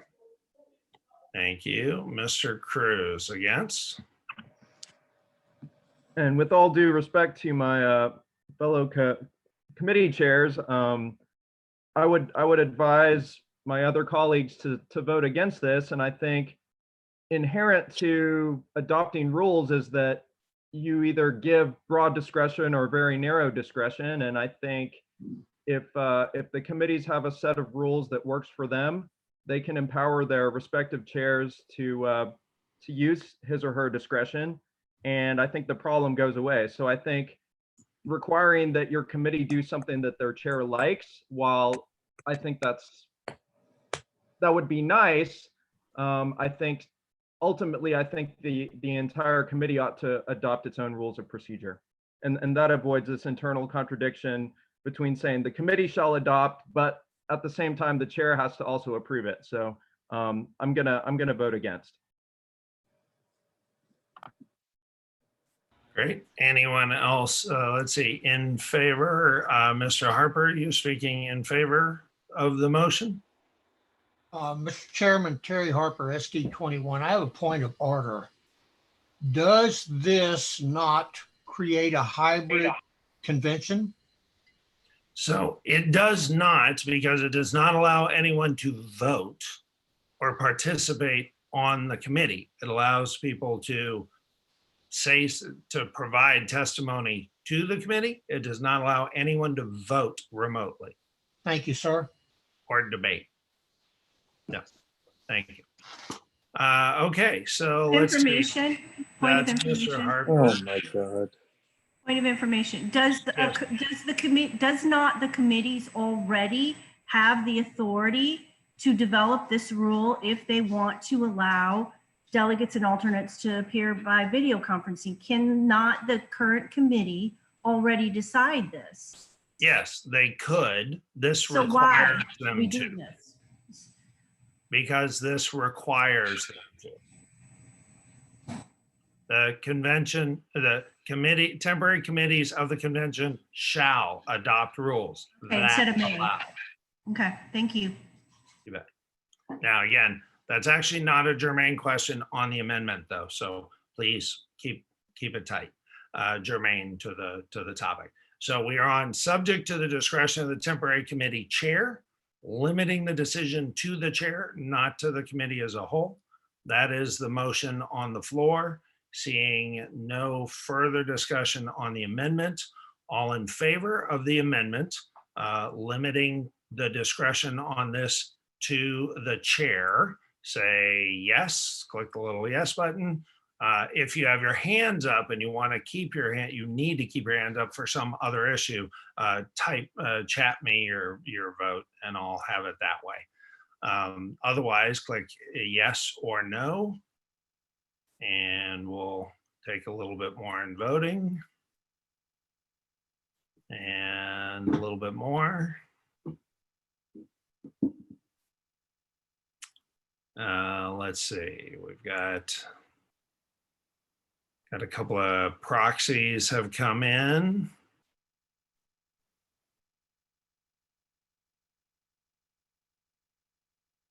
Okay, and voting is closing in 3, 2, 1.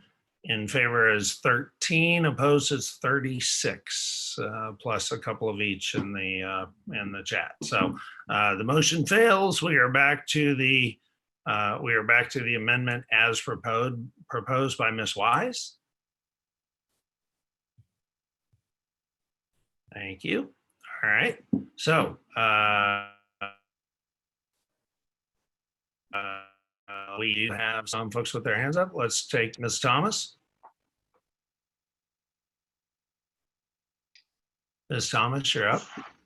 Yes, I would actually like to do, where am I? I can't see me. Can you hear me? Yes. And Okay. Okay, I would like to move to amend the strike shall and insert may. Thank you. You're welcome.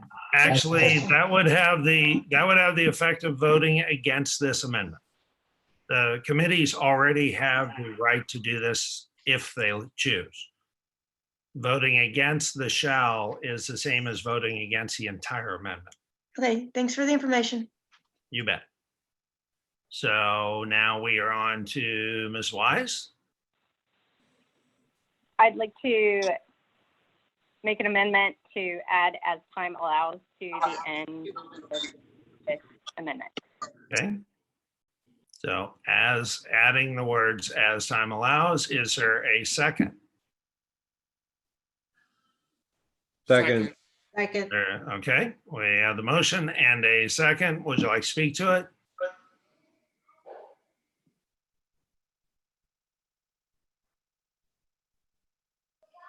Ms. Wise, would you like to speak in favor of your amendment?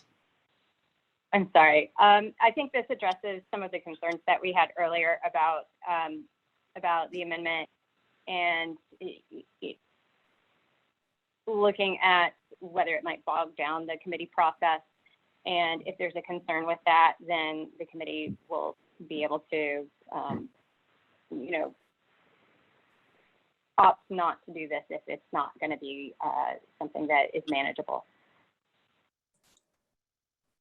Great. And any against? Let's see, we'll go in order. Mr. Dunham. Yes, I'm speaking against this. We have plenty of folks who will sit there and testify and repeating the same thing over and over and over again. The committee work, particularly on when it comes to the platform, we hardly had time to even, we didn't even have time last time to even vote because we took so much testimony. We never had the opportunity to get that.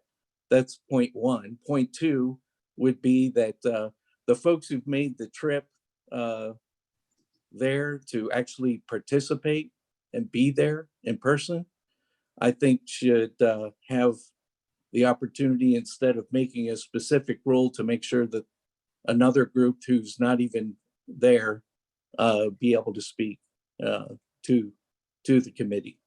Okay, to be clear, what you are speaking on right now is adding the words "as time allows." So what you're speaking, what you just spoke against was adding that while they are required to allow delegates and alternates to appear by video conferencing, what you spoke against was subject to limited time limitations.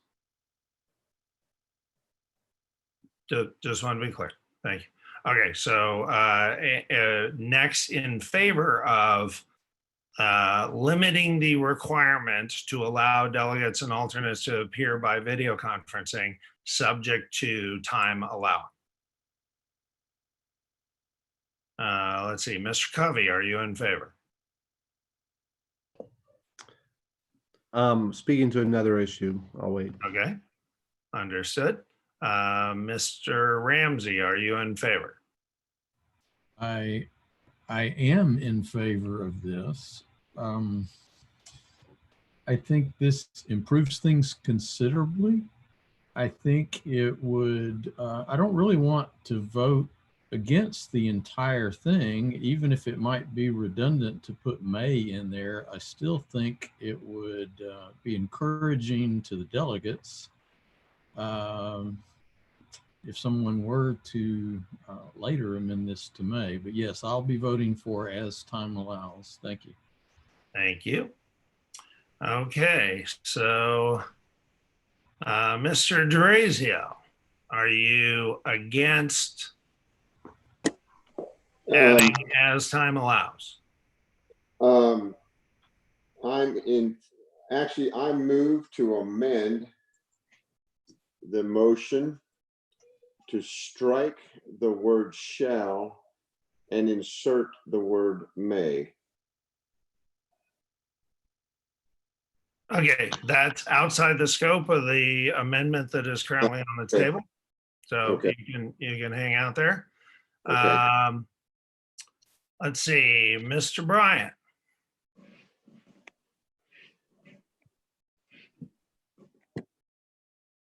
Mr. Bryant?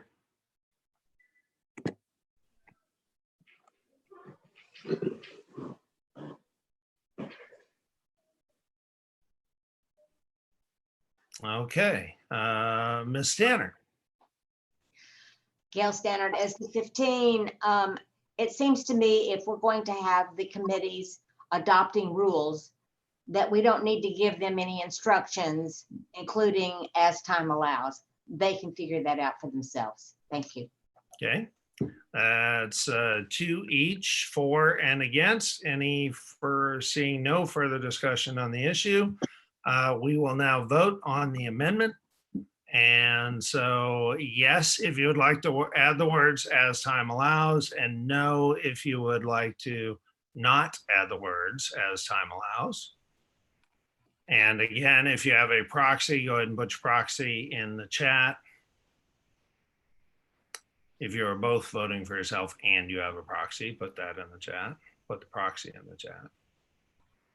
Okay, and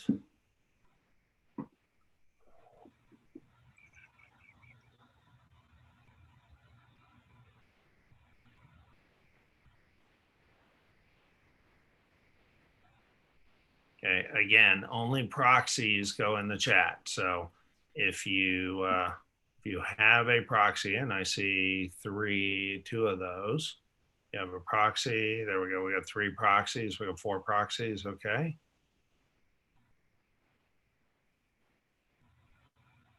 All right, and the voting closes. It is 28 to 24 in the window, and it is 1, 2, and 3 in favor on proxy and 1 against. So it 28 to 24, the motion passes. So adding as time allows passes. And now we are on the motion as amended. Any discussion? Let's see, Mr. Drazio, discussion Yes. on the motion as amended. Yeah, Mr. Chairman, I wish to strike the word shall and insert the word may after Okay. state convention. Yeah, we actually had another person move that a couple of minutes ago. That motion is out of order because all you have to do to get that is just vote against it. Okay, thank you. You bet.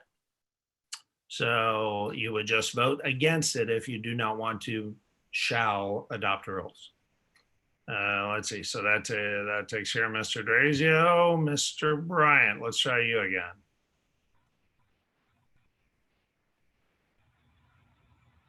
Mr. Bryant.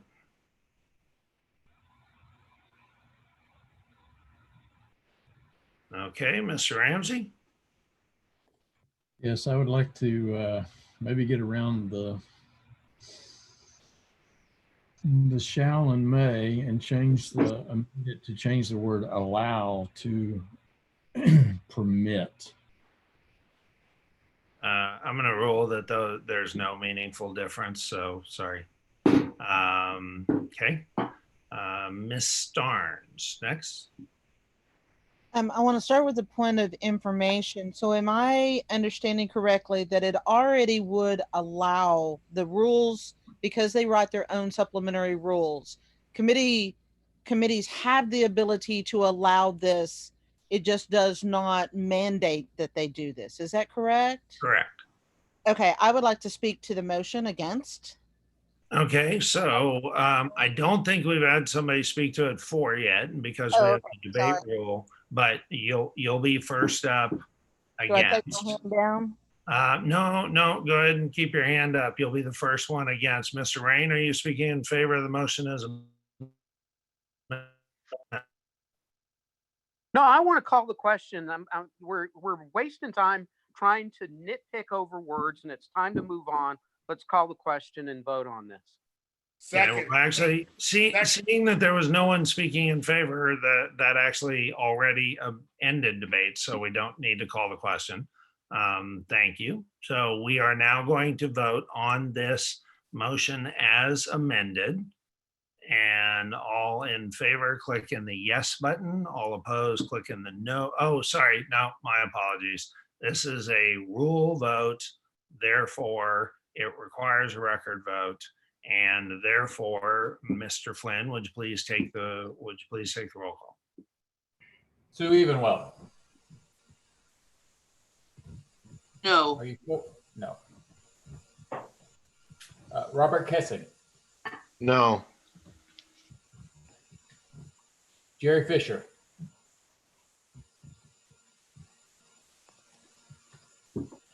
Jason Ross. No. Judy Parada.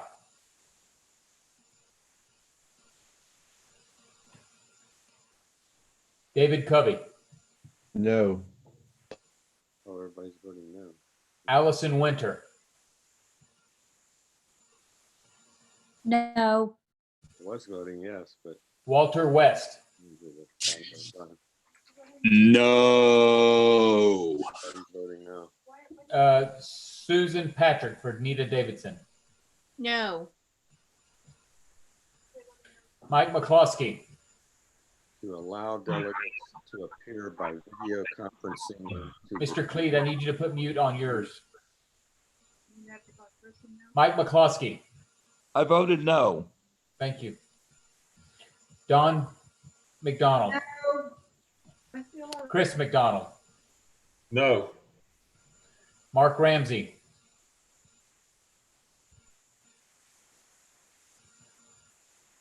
Mark Ramsey. No. Terry Wilson. No. Susan Fisher. No. Chuck Branch.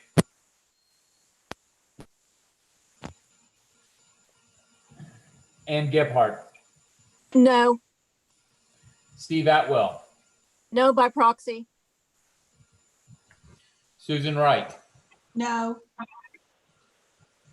Warren Norred. No. Tanya Robertson. No. JT Edwards.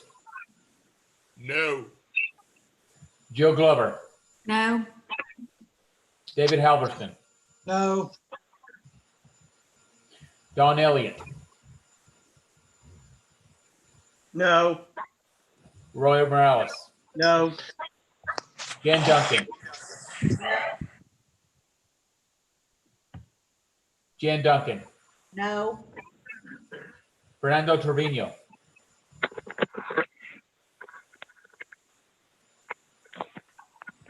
Fernando Trevino. Who's online with me? No. Gail Stannard. No. Virgil Cruz. No. Susan Fountain. No. Randall Dunning. No. Marvin Cleed for Kathleen Wall. No. Marvin Cleed. No. Edie Sinclair. No.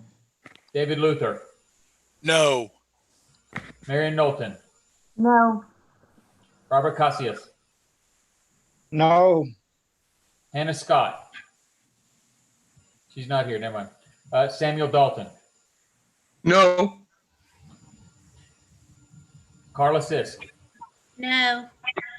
Terry Harper. No. Gary Teal for Ashley Sellers. Yes. Sam Bryant. Leslie Thomas. No. Leslie Thomas for Stephen Broden. No. No. Summer Wise. No. Jack Barcroft.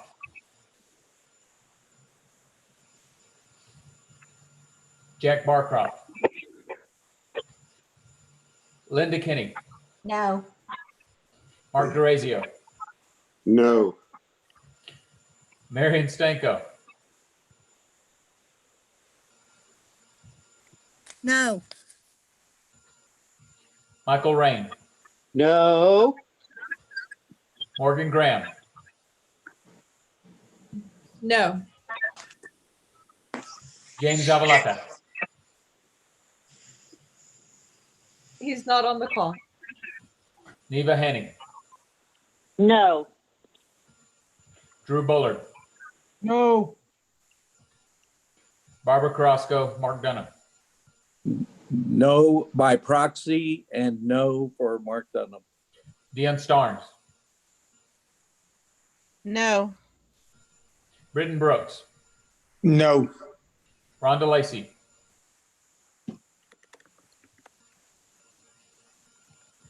Tom Roller. Chairman, I believe the amendment fails. Thank you very much. Okay, so the amendment fails. Let me take a look here. Would anyone else like to make a motion on the agenda item? Ms. Stanko.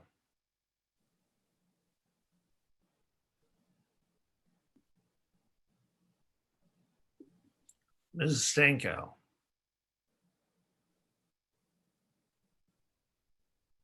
sorry, it keeps double clicking.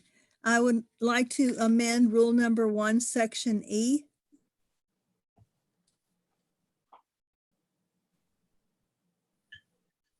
So we've already done that. So we a motion to reconsider. Yes. So did you vote in favor of 1E?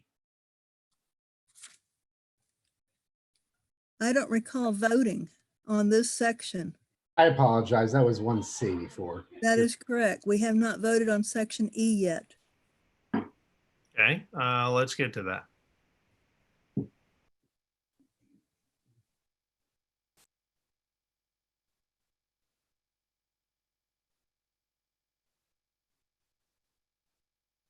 And what is your motion on that?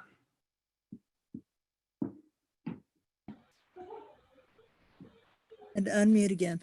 Okay, to strike pursuant to section 163.006, comma, TEC. And I think it's A, make a capital A out of any. I'm sorry, one moment. Most of the stuff after that first paragraph is actually already adopted.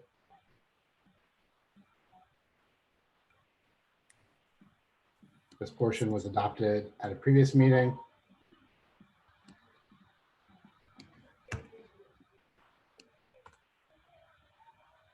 The only thing that this amendment is dealing with is the 24-hour, 48 to 24-hour portion.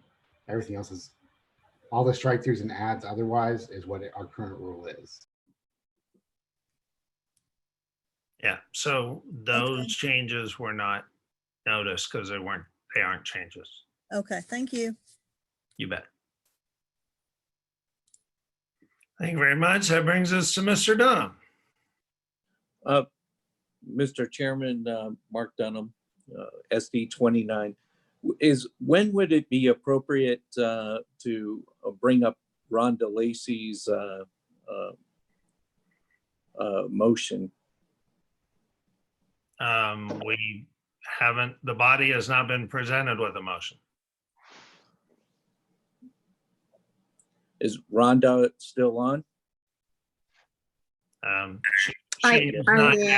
She has not asked for asked for recognition from the chair to be recognized, but she I is, apologize. as any member of the committee, she's always welcome to ask for recognition from the floor. Point of order, Mr. Chairman. Yes. We have other noticed items on the agenda. Should those not be dealt with before we take any new business? The body needs to move consideration of an item. So the body is free to move consideration of any noticed item. So you all have received notice. Some of you have moved to have some of that considered. We have considered and ruled and voted on some of that.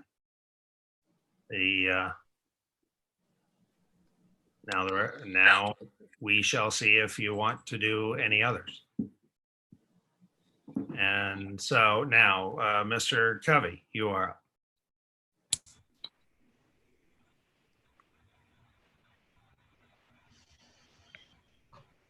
Thank you, Mr. Chairman. I am pulling up.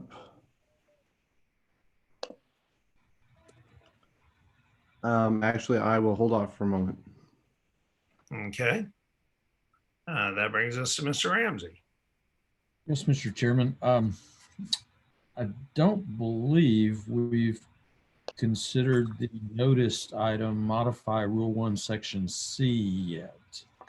I'm assuming that's a correct assumption. I'll move that noticed item. Okay. So Mr. Ramsey is moving Rule 1, Section C as noticed. We did another similar one relating to the notice, but I don't believe we did this one. Okay.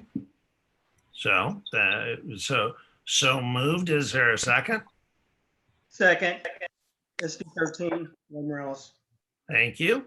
So we got a motion and a second. Mr. Ramsey, would you like to speak to your motion? Can I see what's up there? I think I'll reserve, but not at this point. Okay.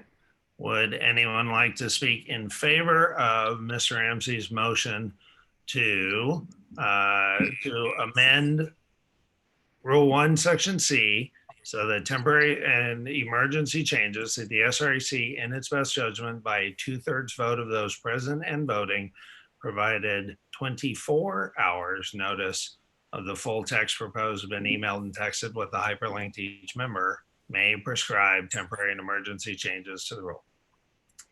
Mr. Chairman? Sorry, Mr. Ramsey actually has, yeah, you'll be next, Mr. Teal. Mr. Ramsey, you do have the privilege to speak in favor if you wish. I would actually like to make an amendment if that's in order. Yeah, actually, it was your motion. It's already been seconded. Let's hold off on that, Mr. Teal. I just wanted to quickly dispose of this and make the same comment that I made last time. Normally, we would all recoil at a contraction of the notice period in any important event. And in this particular case, where this rule will not even survive this entire convention, we need to be able to move quickly if we choose to. We're just empowering ourselves to make a quick decision. Great. Thank you. And that brings us to anyone against. Let's see, Mr. McDonald, are you against shortening the notice? Chris McDonald, SD6, just point of information, Mr. Chairman. Yes. I'm looking at what was noticed to us in the Google document, and it has struck through several different political bodies and authorities. And is that what we're considering? That's the only difference I see that's being proposed. Yeah, no, that is not, those were old strike throughs from prior changes. Those were actually not what was noticed because that was not the current state. Well, that was what was noticed because the notice was done via hyperlink. So that's what we got to work with here. Understood. So what I just notified you of was that a lot of what was noticed had actually already been done. So what we have done for you here is reduce it down to the only thing that has not already been done. Yes, sir. So all of that other stuff was done in a prior meeting. Yes, sir. Thank you, sir. Just clarifying what's displayed on our screen from Mr. Howell is what we're actually considering with the only changes highlighted. The only change, yes, is what's highlighted, going from 48 hours, 24-hour notice. Or an SREC in an emergency condition. Thank you. Okay, Mr. Ramsey, you're next up. Okay, I would move to amend. I agree completely with what Mr. Teal said. That's fine, that whole upper paragraph, but I would amend number 2 item. I would strike at the end of the first line of item 2 where it says or agency. And then I would also strike the or any county or political subdivision thereof or of the federal government. And that would make. So if I may, I believe that actually was not noticed. So I believe that would actually be out of scope. Yeah. Only the changes have been noticed. Yeah. Because they were specific changes noted. Now, to Mr. McDonald's point, we did accidentally show some old changes, but this item number 2 had no indication of change. It was therefore not in scope of notice. Oh, I understand. Okay. Thank you. Mr. Edwards. Thank you, Mr. Chairman. I'm just speaking for, so I'll wait my turn. Okay, great. And actually, I see no one speaking against, so therefore, let's take the vote.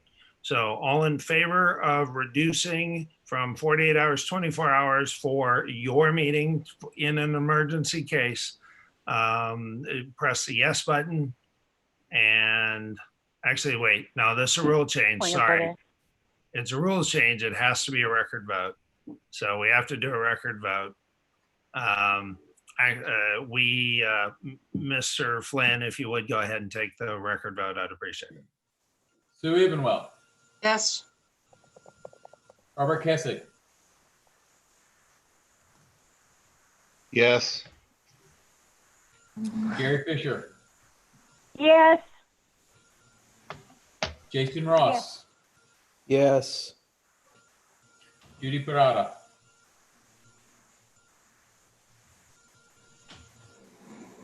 David Covey, Yes. Allison Winter, Yes. Walter West, Yes. Nita Davidson via Susan Patrick, Yes. Mike McCloskey, Yes. Don McDonald, No. Chris McDonald, No. Mark Ramsey, Yes. Terry Wilson, Yes. Susan Fisher, Yes. Chuck Branch, Yes. Ann Gebhardt. Yes. Proxy for Steve Atwell, Yes. Susan Wright, Yes. Warren Norrid, Yes. Tanya Robertson, No.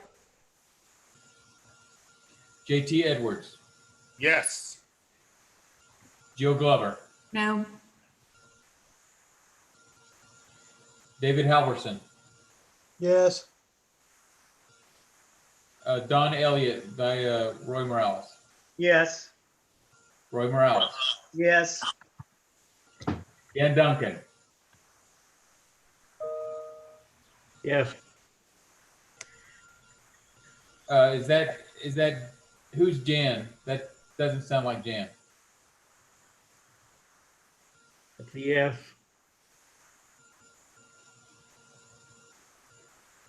Fernando Trevino,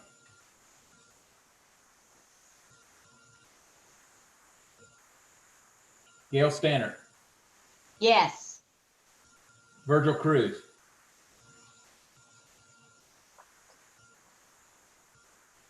Susan Fontaine, Yes. Randall Dunning, Yes. Kathleen Ball via Marvin Cleave, Yes. Marvin Cleave, Yes. Edie Sinclair, Yes. David Luther, Yes. Marion Knowlton, No. Robert Cassius, Yes. Hannah Scott's not here, Samuel Dalton, Yes. Carla Sisk, Yes. Terry Harper, Yes. Ashley Sellers via Gary Teal, Yes. Sam Bryant, Leslie Thomas, Yes. Stephen Broden, No. Summer Wise, Yes. Jack Barcroft,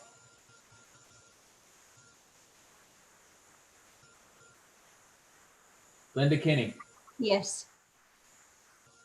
Mark Durazio, Yes. Marion Stanko, No. Michael Rain, Yes. Morgan Graham, Yes. James Avalata, He's out. Neva Hanning, Yes. Drew Bullard, Yes. Barbara Carrasco via Mark Dunham. Yes. Mark Dunham, Yes. Dion Starnes, Yes. Britton Brooks, Yes. Rhonda Lacey, Yes. Tom Roller via Rhonda Lacey. Yes. We 48-7. Okay, thank you very much. Now we will move on, and next up is Mr. Teal.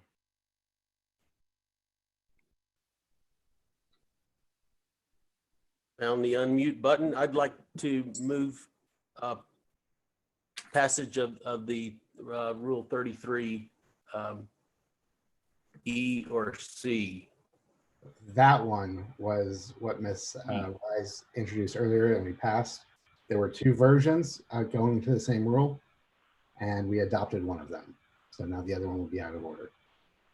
Okay, thanks. Thank you. Yep, that does make sense. So then that brings us to Mr. McCloskey. Mr. Chairman, I actually took my hand down because I was going to do the same thing, but. Understood. Thank you very much. I'll tell you what, since we have completed our items that are noticed on the agenda, I move we adjourn. Thank you. Actually, we hadn't. I There was second. one last item unless 1A had already been done. It had been. Excellent. So actually, then that is perfectly in order. Then thank you, sir. And we have a motion to adjourn. Do we have a second? Second. Second. Second. Did we All do- in favor, click the yes button. Did we do 1D? Oh, please. All opposed say nay. The voting closes in 3, 2. Come on, guys, we gotta go to bed. The ayes have it. The meeting is Go to adjourned. bed. You all Go for to bed. Love y'all. Bye-bye. Night, night, folks. Thank you. Peace. Bye-bye, party. Good night, y'all.